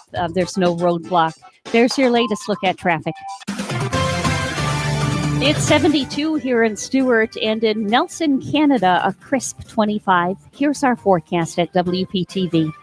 Good morning, everyone. Steve Villanueva here. For today, we'll see partly sunny skies, temperatures right around 80 degrees, and it's still breezy out there with winds over 20 miles an hour, just not as windy as the last couple of days. The wind advisory has been canceled. As we head into the weekend, rain chances will be on the increase. For Saturday, about a 40% chance of showers, maybe an isolated storm. The winds still with us on Saturday, but the winds back off on Sunday. Speaking of Sunday, we could still have a few scattered showers moving across the area. I'm WPTV First Alert Meteorologist Steve Villanueva on WSTU AM 1450, Martin County's Heritage Station.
Mornings are better with the Get Up and Go show with Evan and Bonnie on WSTU. 7:30 right now. You know, Bonnie, this past Monday we had Dr. John Millay in here. He is the new superintendent with the Martin County Schools. And they're starting a new feature online with him. It's called the Martin Minute with Millay is what it is. And I just stumbled across a video where he was in, it looks like an elementary school, and he does a little Thanksgiving greeting. So let's listen. Hello, everyone. Dr. John Millay, Superintendent of Schools. I just want to say thank you to all the staff, the families, the students of Martin County. The welcome has been great. This is our first Martin Minute with Millay. You're going to see a lot of these throughout the year. And today, in my first one here, I want to just give a shout out to all those people that support our students and our schools. I have a great lunch with me today. We have people from food service that I'm thankful for, and the custodians that clean our buildings and take good care of us. So those are just some of the support staff. So if you drive a bus or you answer the phone, all the support staff throughout the district, we really appreciate you. We all do it for the kids that are beside us here. So we're happy to have lunch with these two and wish everyone a great holiday. I look forward to being out in the schools and seeing your classrooms. And again, I'm so happy to be here. Thank you for your hospitality. And we're here on this journey to serve our kids and make Martin Schools the very best they can be. I like that. The Martin Minute with Malay. I like that a lot. He's off to a great start. Wow, what a great way to come out of the gate running. It is. And, him Excuse sitting me. there and eating with those kids, the Mhm. little kids right beside him. That's really impressive. Yeah, that is pretty impressive. I'm glad we got a chance to meet him already, Evan. Definitely It's a so. Pretty cool thing. Definitely so. Bonnie, recently a Florida man found a utility pole in a ditch and put it on the roof of his small car and tried to get money for it by taking it to the recycling center. Really? Yes. Now, he was charged with grand theft. Now, my theory is that he probably crashed into the pole and it fell on the roof of his car and it stuck to the roof. Ah. There's no way that he could have put it on all by himself. Uh-huh. Now, with that said, it got me thinking, okay, what have you strapped to the roof of your car? Think about that for a minute. What item have you ever strapped to the roof of your car and driven down the road, or have you seen going down the road? Now, I've seen mattresses. Yes. I've seen Christmas trees, Bicycles. I've even seen an ex-wife strapped to the roof of the car. I've seen surfboards. Yeah, surfboards. I mean, you name it, I've seen it on the roof of a car. Yes. So with that being said, we want to hear from you. What have you ever strapped to the roof of your car or something weird you've seen on the roof of a car driving down the street? Mm-hmm. Okay, give us a call, 220-9788. We want to hear from you. 220-WSTU. I saw Santa Claus on the back of a motorcycle last year Oh, that's normal. when I was getting on the turnpike, but it was just a cool thing to see. Yeah, definitely very, very cool. I haven't seen Santa Claus strapped on a roof of a car, however, but if Santa Claus did that belly first, he could put his arms out and Be surfing. yeah, Body surfing. Santa Claus surfing there. So while we're waiting for some calls to come in, let's do some stupid news. And now it's time for Stupid News, It's so stupid and awesome. where we ask the important questions. Are some people too stupid to live? Why are people so stupid? Are you effing stupid? A Cincinnati babysitter is accused of felony theft after almost emptying her employer's fridge, freezer, and pantry over a 2-hour and 40-minute time lapse, devouring over 75 pounds of food without permission. A felony theft. Yeah, on this?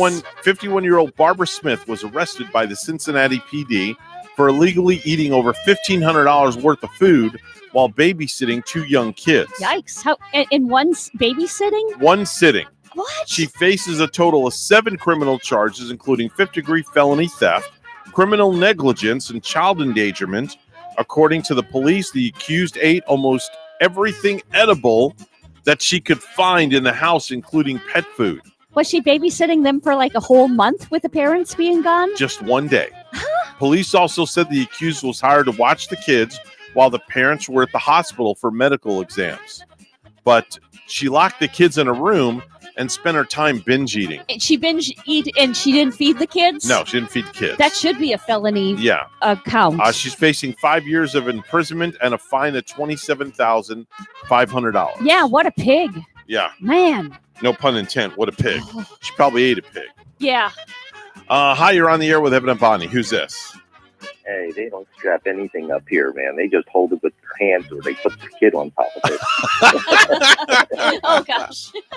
Wow. That's felony charges against them, too. So what's the strangest thing you've seen strapped to the roof of a car? A kid on top of a deer.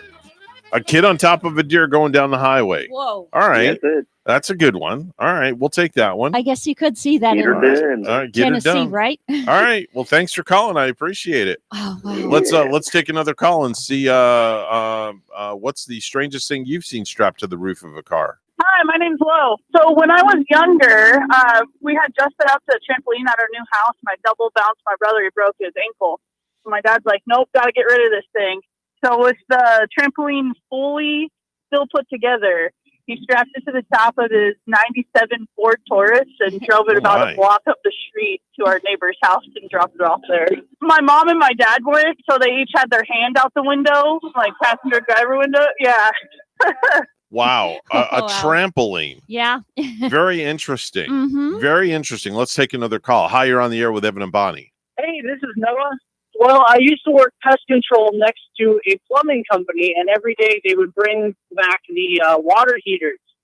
Every morning there'd be a guy who drove his Pontiac Grand Prix, and one time I watched him strap 11 water heaters to the top of that thing and Oh, drive my. away. Well, I mean, he gosh. came back the next day and strapped another 6 of them to the top. 11 water heaters, Bonnie. You would think that all that would just like sink the rooftop of your car in. Like, how does it hold 11 water heaters? Wow. That's 11 water fascinating. heaters. Yeah. How do you stack those things? Yeah, you think they would be rolling off too. Wow.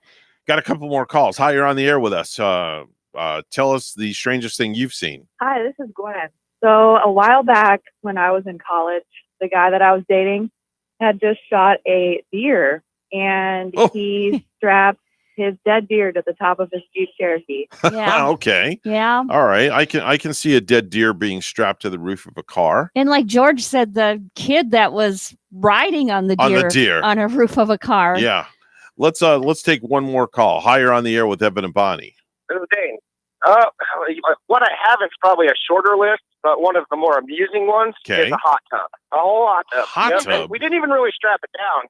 I had a 97 Subaru wagon, and when we set it up there upside down, it kind of fit real well. So me and my buddies just kind of held our hands out and held it my. down while we drove across town with it. The cops didn't find it nearly as amusing, but they caught us when we were pulling in the driveway where we were getting where we were going. So we were fine. Wow, a hot tub, Yeah. Bonnie. And I forgot to ask him if that was brand new or not, but if I just purchased a new hot tub, I wouldn't be strapping it to a car of my own. I would not strap a hot tub to the roof of my vehicle. No, that would heck be- no. That would be delivered by a solid, good company where they could deliver it all in one piece. You're asking for trouble. Yeah. In my humble opinion, if you're doing that, strapping a hot tub, oh no. No, absolutely not. Absolutely not. I've always wanted to be like maybe in a hot tub riding on a float in a parade Well, or remember something. you called us from Like the hot tub while you were on vacation. Yeah, hot tubs That was are pretty good. cool. I want to get one. I wish I had one in my backyard now for the winter months. Let's go to Ramrod Key, Florida. Ramrod Key, Florida. And this is down in the Keys? This or- is down in the Keys. Yeah. Ramrod Key. I don't know if I'd want to live in Ramrod Key. But Saturday evening that just went by, a 21-year-old guy named Dustin Coons pulled up behind a guy and revved the engine on his Jeep. The other guy looked at him and said, quote, "You must have a small package." Oh, gee. You got something to prove, Dustin Coons? Right? And Yeah. Dustin responded by pulling out a gun and pointing it at the guy. Gosh. He also held it sideways like he was in a 90s action movie. So that doesn't exactly disprove the manhood size theory. The other driver called the cops, and Dustin was arrested for felony aggravated assault with a deadly weapon, carrying a concealed weapon, and dealing in stolen property. The stolen property was the gun because Dustin admitted he bought it, quote, on the street. Wow. It makes And then yeah. the police said to him, "How do you feel about the size of your package now?" Gosh. Yeah. How do you like me now? How do you like me now? Exactly. You know, that whole story there sounds sinister, Evan. It makes me, and I've traveled some of those back roads down in the Keys. I think I was in Little Deer Key where we went on. Okay. I don't think I would want to go on any of those back roads near Ramrod with Ramrod Key. with people like Dustin Coons out on the road. Ramrod Key. Who the heck names the city Ramrod Key? Yeah. Wow. Hi, you're on the air with Evan and Bonnie. Who's this? Your wife. Oh, hey, wife. What's up? Much What are you doing? on my way to work. Oh, okay. What's the strangest thing you've seen strapped to a roof before? Anything different? No, not really. I mean, just people, when they're moving or strap. I mean, I have seen a baby's crib strapped to a roof. Not with the baby in it, I hope. Yeah. That just wouldn't be. That just wouldn't be right. That would be sad. That would be real maybe bad. Baby Yoda. Well, you could take that two ways. If they strap the crib to the roof, and they have the baby in it, they would have to flip the crib upside down so the baby can't get out of the crib. Yeah, for protection. For protection for sure. purposes. That would be kind of funny. So not really. Yeah, every now and then you see a bed or like a mattress Yeah. strapped to the top of a vehicle. Yeah. I recall something that I saw. that's the worst thing you could strap to a roof. You know why? Yeah. Because it becomes aerodynamic. Right. Because the front becomes like a plane and the air gets up underneath it and the front of the mattress starts lifting up. Oh yeah. And if it's not tied down right, eventually it's going to flip over and fly into somebody else's windshield and go into that's the person probably behind you. following you. Well, the other day on my way home from work, there was a truck and it looked like it was probably like a dining room table and chairs. Mm-hmm. Evidently, they didn't, I don't know, tie it down because the table and chairs ended up in the middle of the road. Mm. Yeah. Yeah. Dinner for four in the middle of Crosstown Parkway. And you see all of it, like traveling on I-95, we've seen things. I remember seeing this canoe too that was like just out and covering, blocking a lane, flew off of somebody's vehicle. So you see all kinds of debris out there. Okay. I have one more stupid news story I'm going to read here while the wife is on the phone, if that's okay with you, Bonnie. Yep.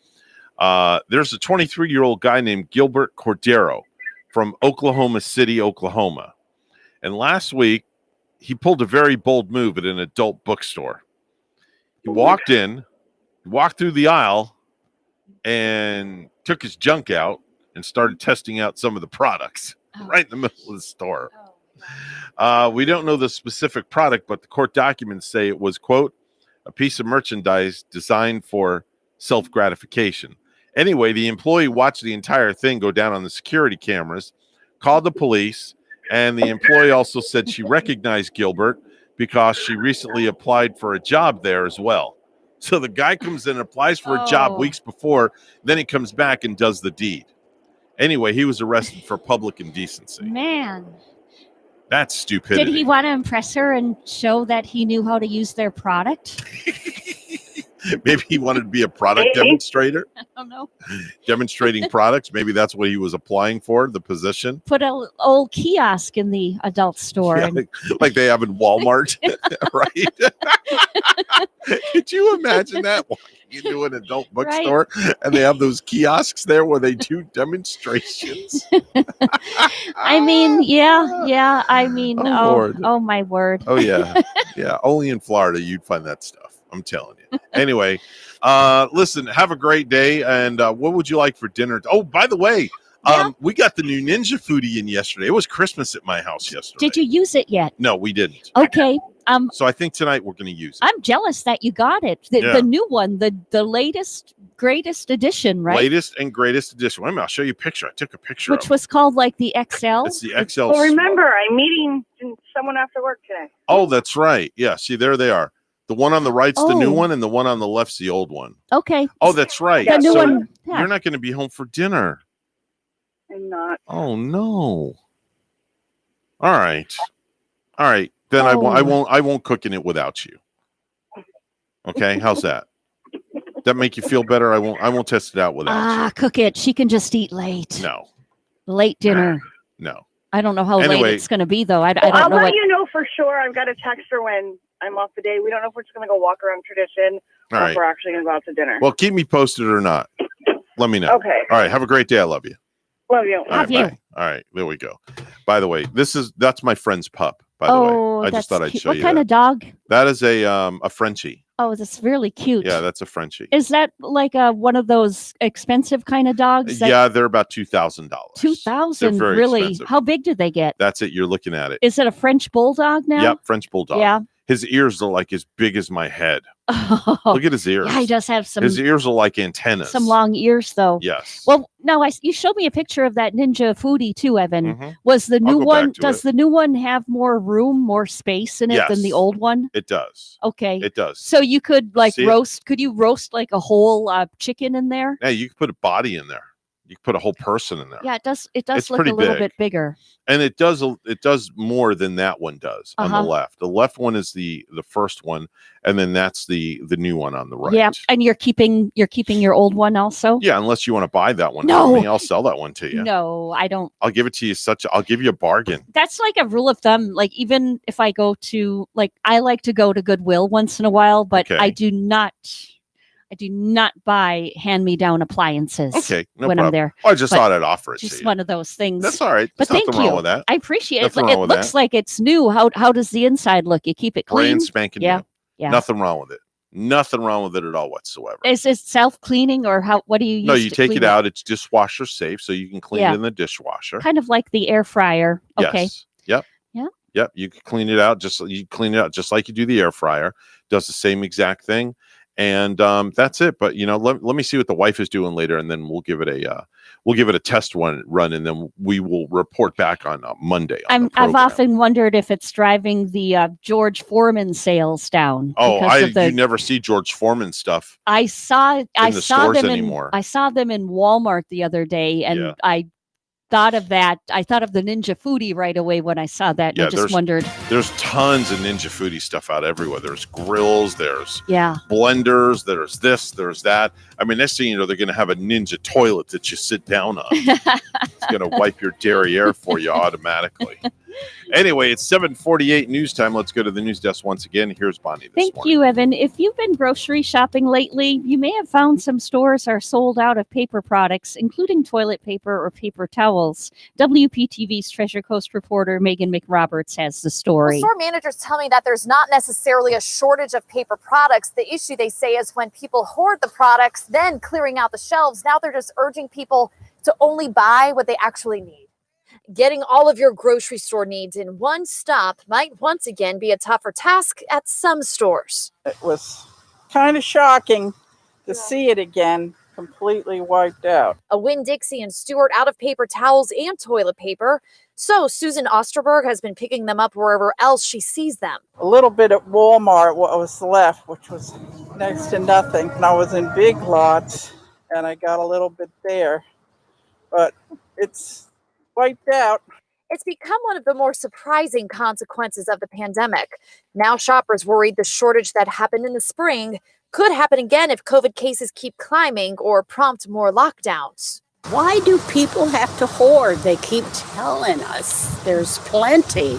Just don't hoard. Some aren't worried. We didn't have a problem last time either. But shopper Helen Mandeville hopeful this won't be deja vu. I don't want to name any brands, but I end up buying this one. That's all they had. It was awful. We've learned stores are better prepared this time around to prevent shortages. Target is keeping limits on those products like paper towels and toilet paper. Publix telling us at some stores they resumed purchase limits last week because of high customer demand. Urging people to be considerate and stating, quote, the supply chain is resilient.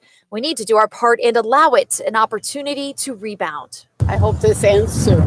Now, some other products with also reportedly high demand include disinfectant wipes, disinfecting sprays, and gloves. Keep in mind, you can call many stores ahead of time to check their supplies before you make a trip. In Martin County, I'm Megan McRoberts. It won't be long now before the distribution of the coronavirus vaccine starts across Florida.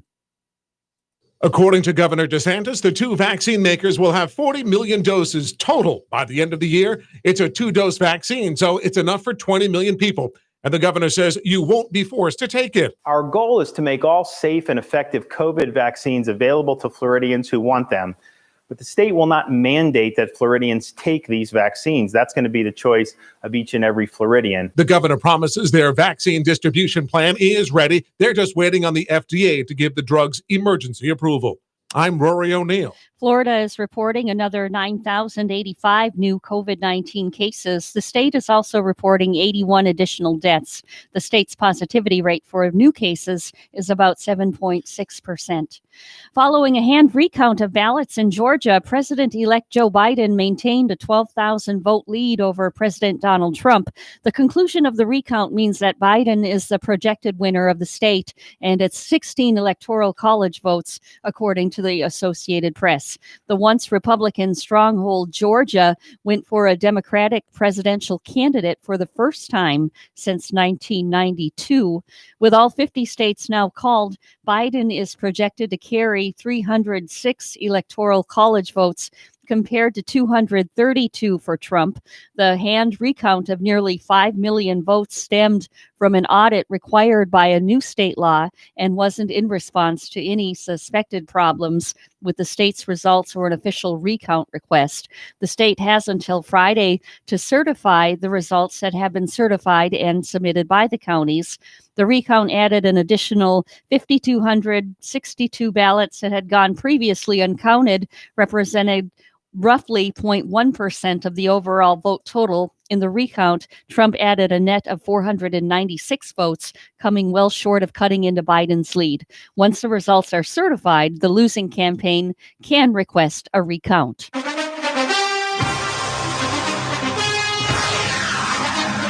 Golden State Warriors star Klay Thompson has suffered a season-ending tear to his right Achilles tendon. The injury occurred during a workout on Wednesday in Southern California, the team announced. He had an MRI on Thursday morning. Our news time is 7:53. We'll have weather and traffic together next.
$7:54 right now, the Get Up and Go show with Evan and Bonnie. It's time for traffic and weather together, brought to you by Code Red Roofers. Bonnie? Well, southbound in Port St. Lucie on the Turnpike at the exit ramp, Port St. Lucie, actually the entrance ramp, mile marker 142 southbound. There is a hit and run crash.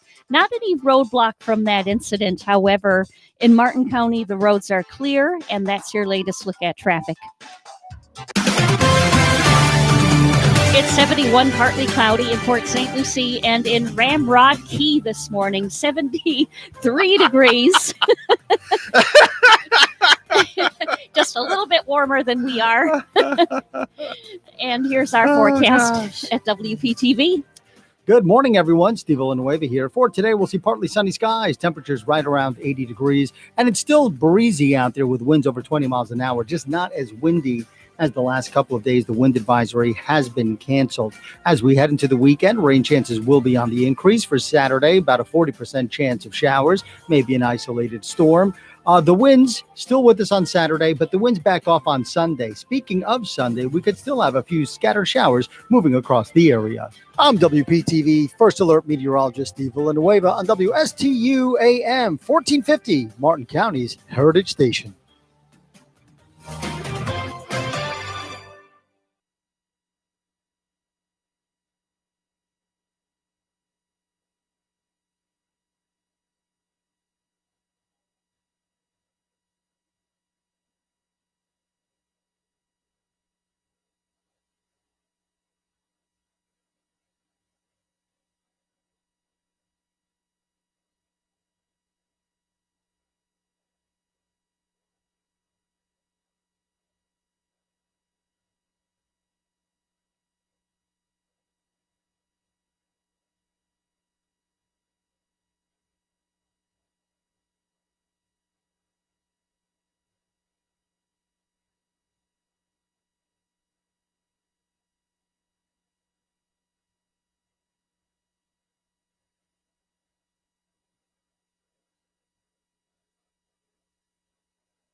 If you have a suggestion for the show, we would love to hear from you. Send us an email to WSTUmorningshow@gmail.com. Now let's get back to the Get Up and Go show.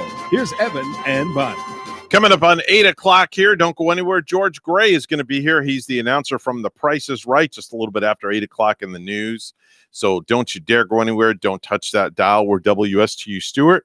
We're Martin County's Heritage Station. Bonnie Ashley, come on down because you're going to be the next contestant on The Price is Right. And you know what? You could win a new car. Awesome. Right? There you go. Make Don't it go anywhere. shiny and red. We'll be right back.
Coming to you live from Stuart, Florida, the greatest little town in the world. It's the Get Up and Go Show on AM 1450 WSTU. You're invited to call the show anytime at 772-220-9788.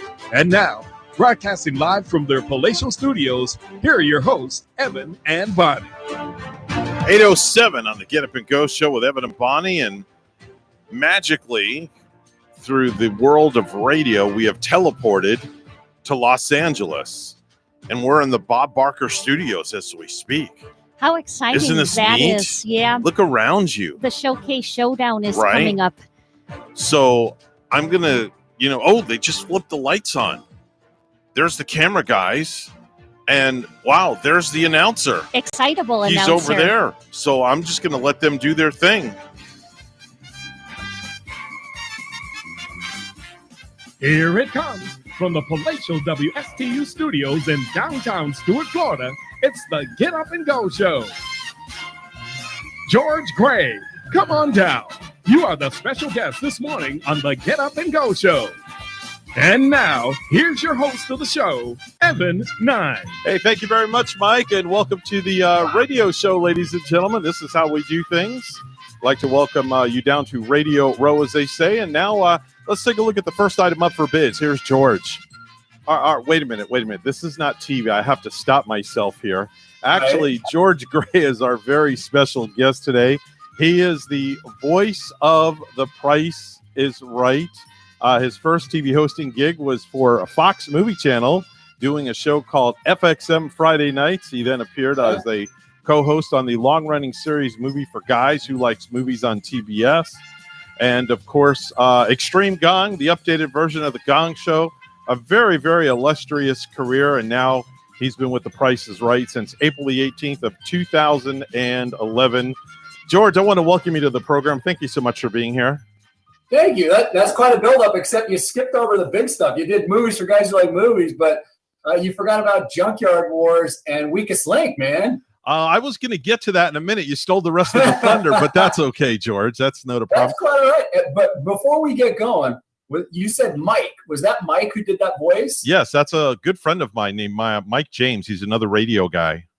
That's crazy because, it sounded like he was trying to mimic me. Right. And, man, that's creepy. He was good. Well, I told him yesterday, I called him last night, and I said to him, hey, I need a huge favor.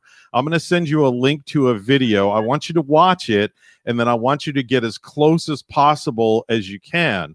So with that said, he did what he had to do. And then, of course, I get up at 3:30 in the morning for my radio show, and I'm in my home radio studio putting this whole piece together at 3:30 in the morning so I could make sure and have it ready for our interview, which is airing right now. So I hope you enjoyed that. It took a lot of time and effort into that. Well, Mike, if you're listening, bravo, my brother. That was very impressive. When I actually heard the first second and a half of it, I thought it was me. And once he started speaking, I'm like, okay, that's not me, but wow, that's really good. Oh, that's how we roll around here. We have a kind of a motto. It's either called go big or go home. And well, we go real big, George. You should make T-shirts out of that. That sounds very catchy. Thanks. I appreciate it. So boy, what a career. You have the best job in the entire world. I must say, you really do. I like to think so. It's pretty awesome. I love going to work every day. So I get to get everybody all excited. I always joke around if I say it's a new car, just right, the person pees a little. So that's how you know you get a good job. I love it. And the build up, the way the inflections in your voice being from one announcer to another announcer, because I used to ring announce professional wrestling way back in the day. Oh, wow. In the old WWF days, in the Hulk Hogan days. So I'm all about the buildup. And when you do the buildup and then all of a sudden, it's a new car. And it's like, wow, it's just so impactful the way you do that. Oh, thank you. Well, I love it. It's just fun. It's fun to watch people lose their minds. What a great job to have. I bet you could let me ask you a question, because I really didn't do a lot of research or anything. You don't have a book out or anything, correct? I do not. I bet if you were to pen a book about The Price is Right's best moments, it probably would be a #1 New York Times bestseller. You know what, Evan? I'm going to get on that tonight. No, you're right. I mean, people love the show. I mean, it's been around forever, and it's got a huge fan base. #1 show on daytime TV. I know that Ann, our contestant coordinator, our contestant producer, he actually wrote a book. I don't know what it's titled, but he did write a book years ago that talks about the games and everything. It's really, truly amazing. You've been with the show since 2011, so you got a chance to work with the man, as they call him, Mr. Bob Barker. Tell me about what that experience was like. Well, I got to work with Bob not because he was the host of the show, because he came on the show as a special guest. Okay. And he's been on the show a couple of times. My first day of ever appearing on camera for Price was 18th, 2010. Okay. So my 10-year anniversary is just right around the corner, and they didn't announce me as the official replacement until like you said, it was April, I guess. Right. But he came on the show, and he had never said it's a new car. He had never done it because Johnny Olson or Rod Roddy or Rich Fields would do that. Right. And he had also never said, come on down, because why would he? That's what the announcer would do. Right. So he actually stood next to me, and Bob Barker got to call somebody on down while I was standing wow, right there. that had to be very exciting for you to have the man standing next to you. That had to be a moment. And a really nice guy, great to work with. And he came in Cardinals gear. I'm from St. Louis, and he was wearing a St. Louis Cardinals jacket. And so we had something to talk about there. Just a really nice guy. That's amazing. That's amazing. Now, who was the announcer before you? Was it Rod Roddy? No, it went Johnny Olson. Okay. And he had the job till he died. He actually was the announcer for the Honeymooners. Oh my gosh. He was an old-time announcer. I remember that show. What's that? I remember that show. It actually, that was with Jackie Gleason, if I'm not mistaken. Honeymooners. Yeah. And my parents, when we used to go down to Miami on vacation when I was a kid back in the late 60s, early 70s, they used to take me to the Jackie Gleason Theater on Miami Beach to see that show taped live. What? Yeah. No.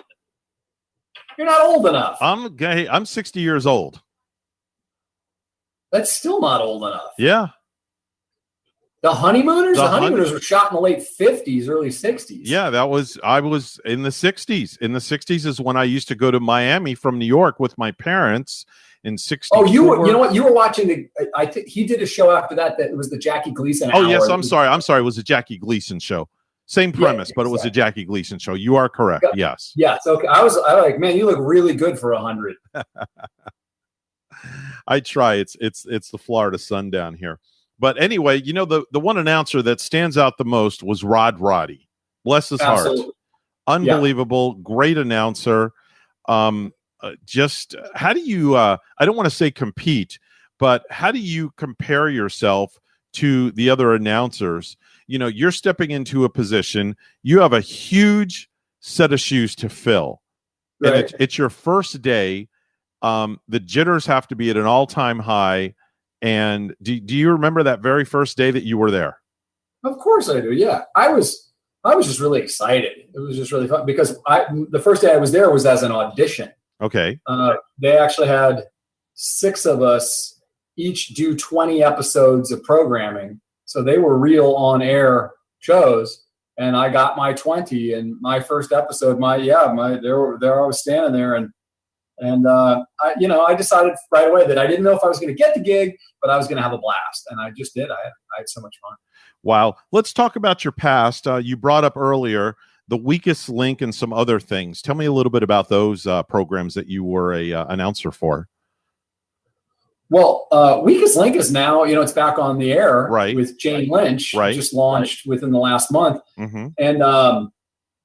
And so people now, when I say it, they're like, oh yeah, of course I know it. Because before then I would have to say, oh, there used to be a show called Weakest Link. Right. For anybody who was younger. But I did that from 2000, 2001.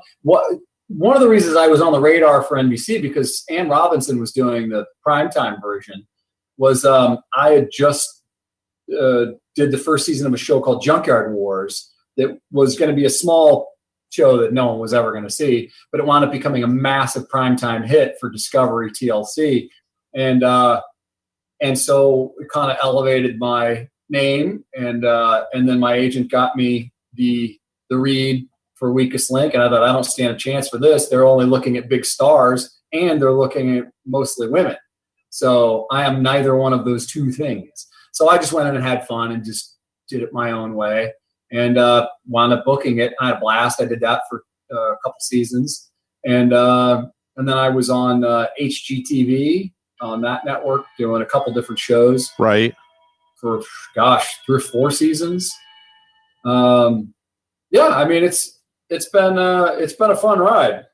I'm sure it has. Fast forward to today, there has to be, and I'm really going to pick your brain. If you could talk about 2 moments that stand out the most on The Price is Right as an announcer that you actually saw happen. I'm sure you've seen many people tumble down the aisle, face plant, the whole 9 yards. People's pants fall down as they're running down the aisle. I mean, right. It's how many dozens of pairs of pants have you seen fall? Well, I luckily there's been very, very little nudity on The Price is Right because it is a family show, so that works out swimmingly well. There's a funny outtake of a woman in the 1970s wearing a tube top that went sideways. Oh, I remember that. Yes, that's a pretty funny one. We've had a few wigs fall off and glasses go flying, things right. like that. Really, as far as I think embarrassing yourself on The Price is Right, I think I hold that record, not a contestant. When I tried running backwards on a treadmill. I watched that video today before we're doing this interview, and I have to say, I have to tip my hat to you, young man, because you kept your composure the whole 9 yards. You kept the whole element going. You nothing. It's like the beat was never missed. Well, yeah, people said, like, why did you keep reading? And I said, because I didn't want to have to do a pickup. I didn't want to do a retake of the shoot. Yes, if you're listening and you're wondering what we're talking about, just go on to Google and type in George Gray treadmill, Price is Right treadmill, idiot treadmill, anything like that, and you will find me being an idiot and running backwards on a treadmill and then completely imploding. It's epic fail. It's very nice. I remember some of the old days of The Price is Right where the young ladies were called Barker's Beauties. And I remember one in particular, Janice Pennington. I don't know if you recall her. Janice went on and she got into modeling. She was a model, and then she appeared in Playboy magazine. How did the show feel about that when she did that? I love the fact that you think I was old enough to have a say in it. I wasn't around for them, so okay. I couldn't begin to tell you. I Okay. have no idea. As a matter of fact, maybe in the back of my mind, I knew that she did that, but right. I don't know. And Barker's Beauties, I don't know who came up with that slang, Mm-hmm. but I do remember that when I first started doing interviews, and Drew had been, he was there a couple of years before me, when they would say, "Oh, what are the models called now?" And I said, "Oh, they're called Rachel, Amber, Manuela." Yeah, right. And it's very, very, very family. Mm-hmm. It has a great family feel, and that's all thanks to Drew. That's how, he's the captain of the ship, and he welcomes everybody genuinely in the morning. They're watching across the country, and is very genuine to everybody on stage, very genuine to contestants who are playing, he wants everybody to win. Mhm. You know, it's very real, and I love it. You know, I can tell though, definitely it is a very genuine feel from the models, both male and female. And I like the fact that they decided to add male models into the program. I really think that gives it an extra added touch to the show. And you can tell when the models are smiling, those are genuine smiles. Those are not the fake TV smiles, as they call them. Those are genuine smiles, because you can tell that those models are very happy to be there on stage. Yeah, absolutely. And when they wanted to have a male model, I was flattered, and they offered it to me, and I said, I just don't think this world's ready for me without a shirt. So they had to find somebody less attractive than me, but they found a way. Yeah, it was something that would have never occurred to me, but the executive producer at the time, Mike Richards, knew that times were a changing, but also your audience is a lot of stay-at-home moms, and what stay-at-home mom wouldn't like to see, some fella with his shirt off selling a washing machine? I know, right? Or giving a car away, or doing whatever. I joke around all the time. We've got the 2 male models on the show now, Devin and Jimmy, and I joke around to Jimmy all the time that like he'll come out on stage and I'll say, "Oh, I didn't recognize you with your shirt on." Like, if they, of course, if it's a hot tub, they have them in the hot tub with a pair of trunks. But I'm like, they're gonna have you shirtless on a car. They'll have you shirtless selling a can of green beans. What is your favorite game of all the games played on the show? What is your ultimate favorite game? I know I have one myself. What's yours? I like Plinko. I think everybody loves Plinko. Plinko is a game that's just genius on a lot of levels. It just makes everybody super happy. As far as gameplay goes, I love Rat Race. I mean, I love anything with an engine, and Rat Race involves a mechanical race. Right. So, and Drew actually created that game. So I think Rat Race is a lot of fun. Any Number is a great game, and Any Number is you're playing for a car, a smaller prize, or a piggy bank. Right. And it's actually the first game that was played in 1972 by Bob on the new Price is Right. I like the one with the guy Cliffhanger, I think it is, the yodeler that goes up. Guy, yeah, sure. That's a fun game. Everybody loves Cliffhangers. Yeah, I would say that Cliffhangers and Plinko are probably the 2 biggest games that people cheer when they see. Do they still play the game where you reach into the bag, and it's usually they're giving a car away, I do believe, when you reach into the bag and you have to pick out the 3 strikes game? Yes, that's it. The 3 strikes is always played for a very expensive car. Okay. So it's not just a normal car. It's usually a luxury car, an exotic car, a sports car. They're playing for a Jaguar, a Lamborghini, a Porsche, Wow.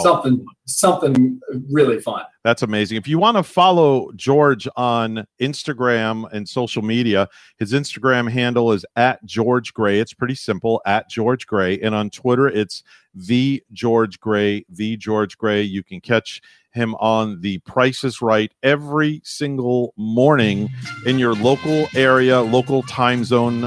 Usually in our time zone, it's 11 o'clock in the morning here, East Coast time, on your local affiliate. My very special guest has been the announcer, the man with the voice, the one and only George Gray, making a very, very, very nice appearance on the Get Up and Go show, folks. And as Drew and Bob always would say, help control the pet population. Please get your pets spayed or neutered. This is Evan Nine saying thanks for joining me on the Get Up and Go show. Woo-hoo!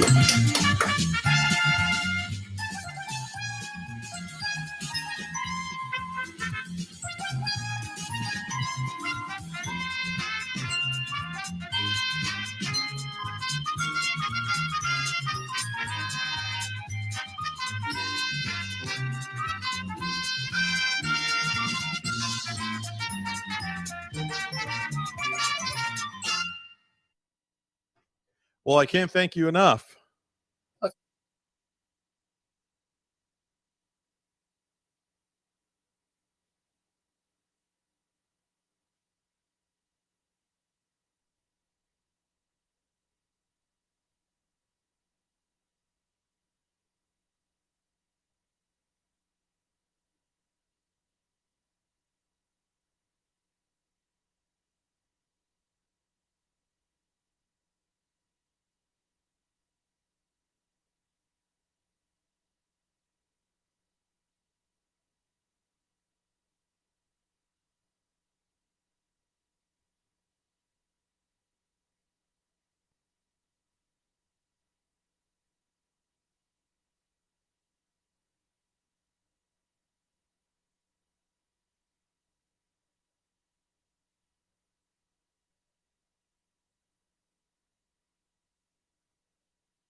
You're listening to the Get Up and Go Show with Evan and Bonnie on Martin County's Heritage Station, AM 1450 WSTU. Now let's get back to the program with Evan and Bonnie. 8:30 right now, the time on the Get Up and Go Show with Evan and Bonnie and Randy Siegel. Come on down. You are the next guest on the Get Up and Go Show. All righty then. Yay! But I don't have a new car for you. Oh, Sorry. you deflated me completely. I apologize. How about a little small car, Matchbox? All right, maybe I'll get you a Matchbox. What kind do you want? Maserati, a Jaguar? What do you want? Jaguar will be fine. Jaguar. All right, I'll buy you. I'll run to the store after I get out of here. I'll buy you a little Matchbox Jaguar. I have a miniature Mustang one, but I'm not sure Yeah. I want to depart No, with don't it. part with that, Bonnie. That's Right. a classic. Yes. That's a classic. Don't do that. Anyway, what's going on this day in history? Yep, just like in outer space, the classic from 1998 is the Zarya module. That was the module that was placed into orbit by the Russian Proton rocket that is the main body of the International Space Station. Still up there, still doing what it was supposed to do, to house astronauts and create a space station. The first launch of a Delta IV rocket took place in 2002. In 2004, NASA launched its spacecraft, the Neil Gehrels Swift Observatory, that was placed into orbit, giving us investigations of far reaches of the space. And then in 1989, NASA launched STS-33, a space shuttle. And on this mission, they had a whole lot of different changes that took place to the crew. The original pilot for the mission, S. David Greggs, who was to have piloted the mission, he was killed in a crash of a vintage World War II aircraft in June of 1989, while he was training to serve as pilot for STS-33. And its commissioned insignia with a lone star in the blue field was for him. He was replaced by John Blaha. Sonny Carter, a mission specialist on this flight, was killed in a commercial plane crash on the 5th of April in 1991 while training to fly for that mission. So you had a lot of changes that took place. The astronauts on board the International Space Station continued to do a lot of good work as they are now cleaning up after that successful Russian spacewalk. The spacewalk spanned a little over 6 hours when Sergei Rusakov and Sergei Kuzvashchikov went out of the spacecraft in order to clean the windows, move some antennas, and look for that hole that they thought might be on the exterior of the module. There was no hole that was visible. So they still have this slow leak that's taking place that they still can't find. Victor Glover and Soichi Noguchi partnered up in the morning to transfer cargo from the Dragon into the station. They then split up as Glover participated in the Vection study to understand how astronauts' visual perception and adaptation to the space environment. Noguchi spent a good portion of the day inside the Japanese Kibo module, servicing the Cell Biological Experiment Facility, an incubator that can generate artificial gravity. Meanwhile, Mike Hopkins, who's the station commander, explored water droplets to help engineers design improved spacecraft fuel and life support system.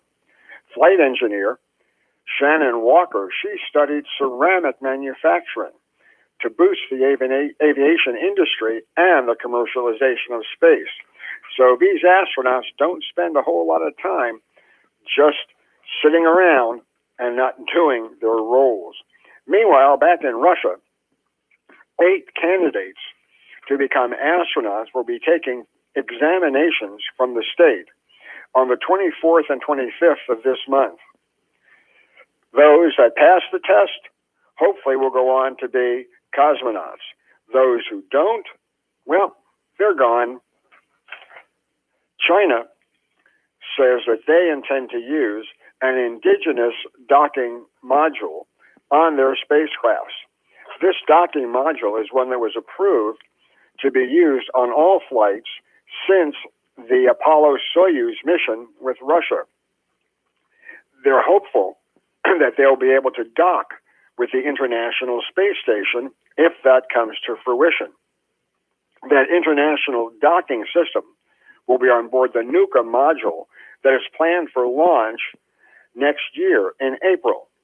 Nuka will house a berth for a third Russian cosmonaut, a second toilet for the Russian segment. 2 berths and 1 toilet currently exist on the Zvezda module, a system for regenerating oxygen from water and a system for regenerating water from urine. It'll also have an airlock for carrying out scientific experiments outside the station and the European remote manipulator system, much like what exists currently on the Japanese module Kibo. So Japan has a lot to do with what's going on in space, as does Russia, and now China wishes to join in on the fun. Well, we may hear today that Boeing is canceling its Starliner program. Starliner was a backup to the Dragon spacecraft so that NASA would have 2 commercial vehicles capable of bringing astronauts to the International Space Station. However, Boeing has run into a string of misfortunes, not only COVID, but they ran into a string of problems with their software. During a test that took place last year, they were unable to take the spacecraft to the International Space Station. In fact, they were lucky they were able to get it to land. Now we're hearing that there's a good possibility that Boeing may be out of the space flight business. Hopefully, we'll hear more today and can report to you on Monday. Meanwhile, President-elect Biden will have it sure to replace who NASA's new administrator will be. Team Biden has looked and is looking for a woman that would take over that position. They were interested in several women. Kendra Horn, who is currently chairwoman of the House Subcommittee on Space and Aeronautics, and Lori Garver, a former NASA deputy administrator under President Barack Obama, have been mentioned. However, a name that is surfacing now for Team Biden is Kathy Waters. Kathy Waters happens to be NASA's Associate Administrator for Human Exploration and Operation. Before she was named in charge of the human spaceflight area, Waters managed a commercial crew program and saw it through to its success. Artemis and the International Space Station are part of her portfolio. Waters is well respected and liked on both sides of the aisle and across the aerospace industry. Moreover, Waters is a career NASA engineer and manager. She is not a politician. So we'll see how that plays out in the near term. Over in India, the Indian Space Agency is getting ready to launch next in 2024 a mission to Venus. Over the weekend, look for launches to take place from the Cape and Vandenberg Air Force Base. However, a test firing last night was aborted, so we'll have to wait and see. So until Monday, have a great day, everybody. Thank you very much, Randy. That's Randy Siegel. He's on the program each and every morning at 8:30, giving us the latest and greatest pertaining to outer space. Time to take a walk across the street and down the road about a mile or so and head on over to Ellie's Downtown Deli, where they have the latest and greatest to soothe your appetite and pick up some stuff also for the weekend, right, Bonnie? That's right, Evan. And, Mark is preparing fresh hot soup for you right now. 2 delicious soups are made daily at Ellie's Deli. And, he has a salad that I really want to try. It's his Italian chef salad, because it's just packed with all of the ingredients you want in one, with mixed greens topped with salami, the pepperoni. You get ham, capicola in this one, provolone, olives, banana peppers, red onion, roasted red peppers too, and grape tomatoes. And this is topped with a balsamic reduction served with a dressing of your choice. Homemade dressings are prepared too at Ellie's Deli. Fresh homemade croutons for your salad, and get signature sandwiches, fresh jumbo wraps. Ellie's Downtown Deli in Stewart now has their patio back open. Plus, they're at 50% dining inside with full menu for pickup or delivery. Ellie's also has full dinners available for takeout, plus their fabulous desserts as well, like delicious Oreo pie. Call 772-781-6605 to order and pick up today. They're at 18 Southeast 6th Street, just off Colorado in Stewart. Call 772-781-6605. Ellie's Downtown Deli in Stewart. Time for the Precious Metals Report. It's all brought to you by St. Lucie Jewelry and Coin. Gold opening up $1,867 an ounce, and silver opening up at $24.18 an ounce. That's the Precious Metals Report, all brought to you by St. Lucie Jewelry and Coin. 8:41 news time once again. Let's head over to the news desk where Bonnie is standing by. Morning, Bonnie. Good morning, Evan. The need for speed and space to ride in Port St. Lucie is growing. WPTV's Derek Lowe shares new details on the plans. If approved by the city, the new 40-acre recreation park would be located here at the corner of Crosstown Parkway and Cameo Boulevard, just off of the Turnpike. We have a lot of new people moving into our area, and they'll come into our shop and they'll say, where can we ride? Port St. Lucie, the need for speed and space to ride is growing. It's huge for businesses, it's huge for our community, and it's huge for people who love the outdoors. Lisa Beert works at Treasure Coast Cycle Works. She's talking about this destination location that, if approved, could include BMX riding, trails, zip lines, rock climbing, and even wave riders. It's way overdue. We really need this park. On Thursday, the city's Parks and Rec Department hosted a virtual meeting along with Stantec Consulting Services. Our desire is to offer amenities within this park to the broadest age group and range possible. Money for the project was approved earlier this year in the city's capital improvement plan. So we do have money in this fiscal year to start at least the first phase. It's approximately 1.78 million. Beard says a park like this one will help the city's economy grow. Not just the restaurants that will benefit from it, it'll be local shops such as the sporting goods shops, the local mom and pop shops,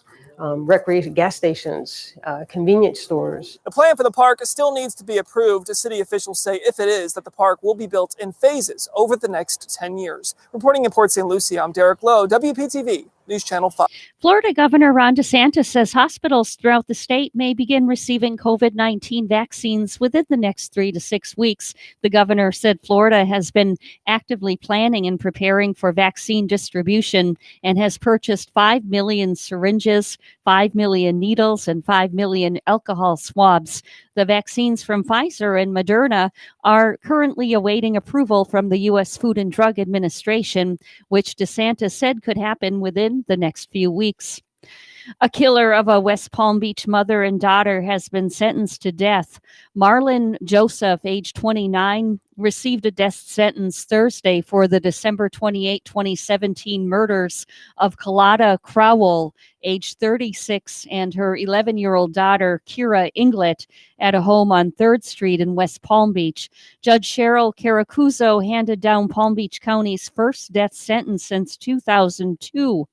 Joseph was convicted in February, and a 12-person jury unanimously recommended capital punishment. He lived in the same home as the victims before shooting them in the head. Joseph will be incarcerated at the Florida State Prison, where he will remain on death row until such time that the governor signs a warrant for his execution. And lastly, have you ever tried Florida-grown oysters? You might associate them with the Panhandle or even the west coast of the state. Now, a Treasure Coast business owner is making it easier for you to get local oysters on your plate.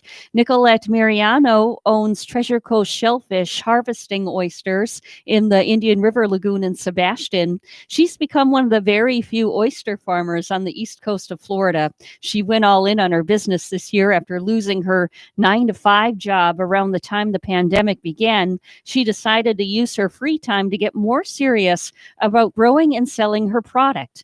This month, she reached a big milestone. She is selling oysters and delivering them to local restaurants. She's making it easier for businesses to continue the push to include more local products on their menu. Seeing her oysters, called Sebastian Silvers, on display is a proud moment. Basin Seafood and Fresh Fish Market was also one of her new deliveries this week. His business sells an abundance of fresh seafood, especially crabs. He's excited to be able to offer another product that he can also call local. Mariano is proving that even in the uncertainty of the pandemic, a unique idea and persistence to make it work can pay off.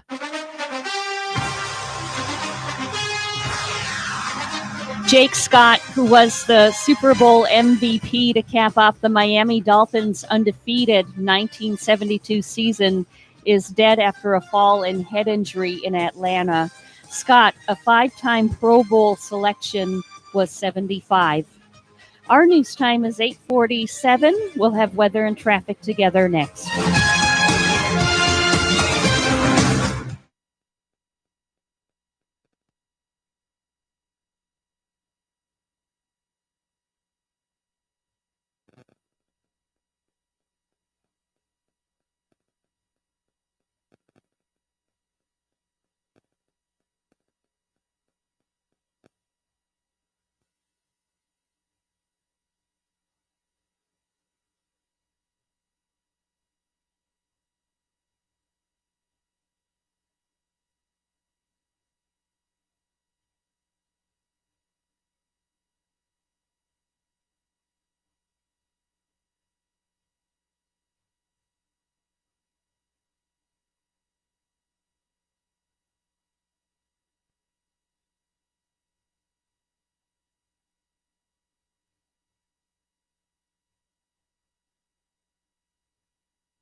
8:47 right now. The Get Up and Go show with Evan and Bonnie. It's time for traffic and weather together. It's all brought to you by Code Red Roofers. Bonnie? On your way to work on this Friday morning, or maybe you're so lucky to be driving home, you're going to see a nice ride on your commute. No accidents, major highways, and US 1 included. There's your latest look at traffic. It's 75 in Palm City. In Sayulita, Mexico, partly cloudy and 72. Here's our forecast at WPTV. Good morning, everyone. Steve Villanueva here. For today, we'll see partly sunny skies, temperatures right around 80 degrees, and it's still breezy out there with winds over 20 miles an hour, just not as windy as the last couple of days. The wind advisory has been canceled. As we head into the weekend, rain chances will be on the increase. For Saturday, about a 40% chance of showers, maybe an isolated storm. The winds still with us on Saturday, but the winds back off on Sunday. Speaking of Sunday, we could still have a few scattered showers moving across the area. I'm WPTV First Alert Meteorologist Steve Villanueva on WSTU AM 1450, Martin County's Heritage Station.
You're listening to the Get Up and Go show with Evan and Bonnie on Martin County's Heritage Station, AM 1450 WSTU. Now let's get back to the program with Evan and Bonnie. 8:51 right now, the Get Up and Go show with Evan and Bonnie. And coming up just a little bit after 9 o'clock, it's going to be the award-winning, nationally acclaimed Priest and a Rabbi program with, of course, Rabbi Matthew Durbin and Father Christian going to be on the program. And Rabbi Durbin is joining us now via Zoom, as he always does each and every Friday. Good morning, Rabbi, and how are you today? I'm super. How are you? I'm very well, thank you so much. And what is on tap for the show today before we get into the Yiddish word of the day like we always do every week? Well, you know, I'm very excited today. I mean, unfortunately, Father Anderson will not be able to join us today. Oh, but I do have a very special guest, Rabbi Dr. Michael Shire out of Boston, Massachusetts, who serves as the Dean of the Graduate School of Jewish Education at Hebrew College. And we are going to be discussing, how do we live today in a society where it seems as if we may have lost our way in some way? And how do we get back to some semblance of morality, ethics, and value and meaning? Wow, I love it. That's a great topic to talk about with everything that's going on in this this crazy world today, isn't it? Absolutely. So, without further ado,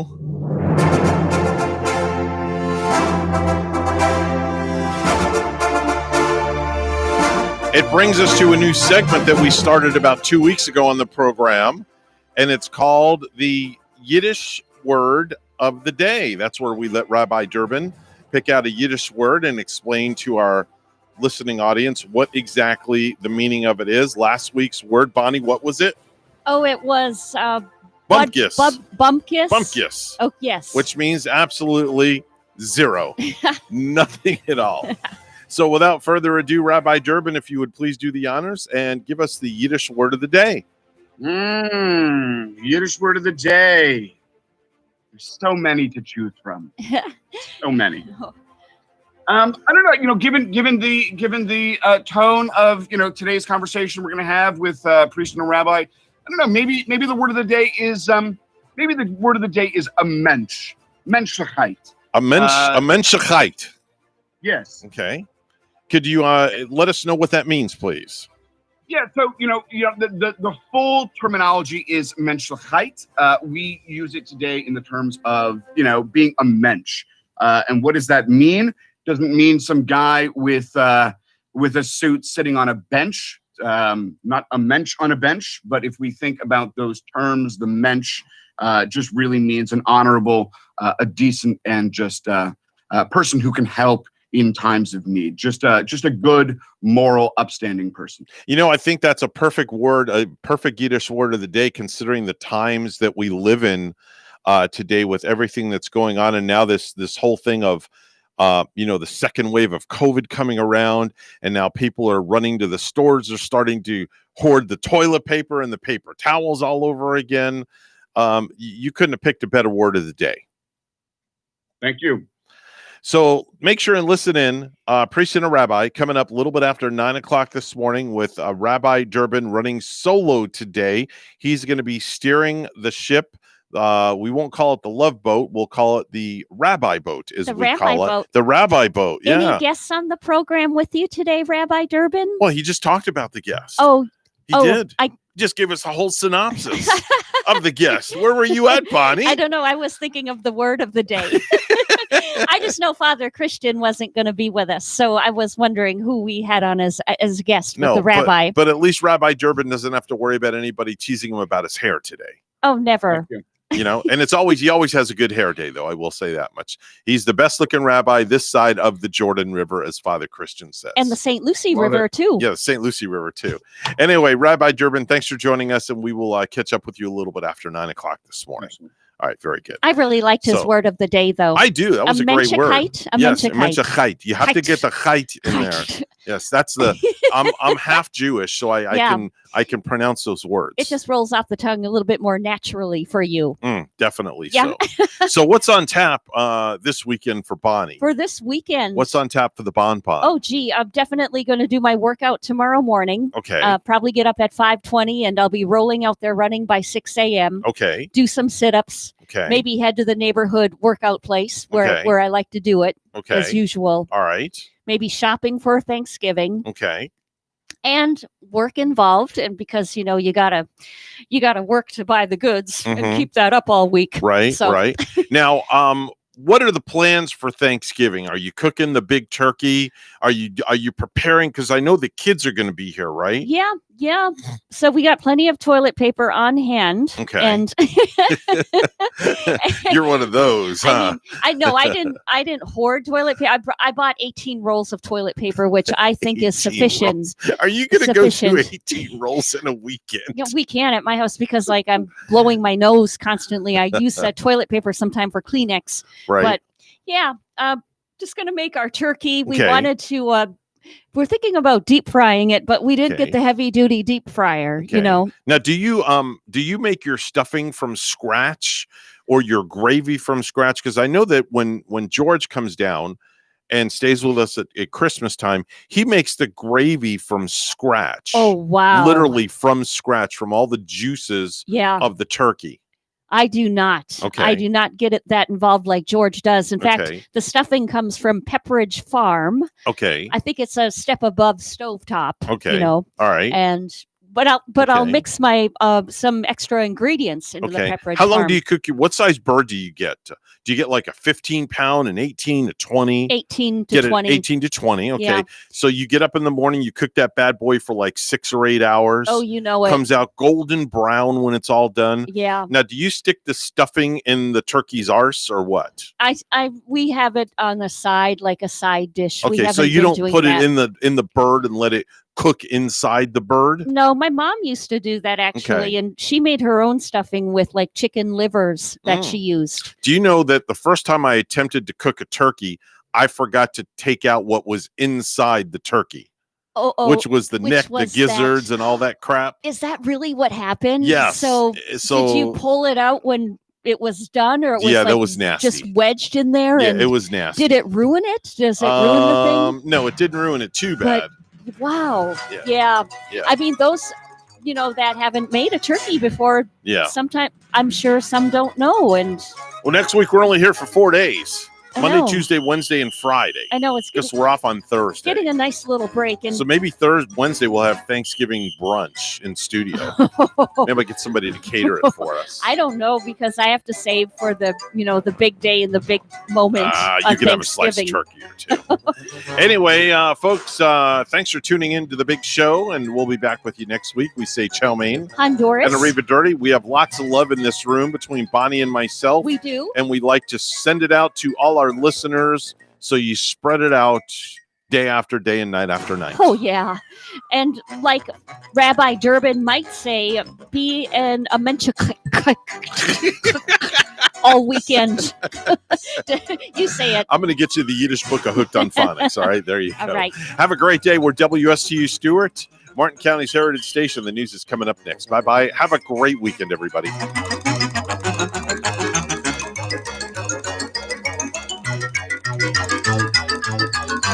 Thank you.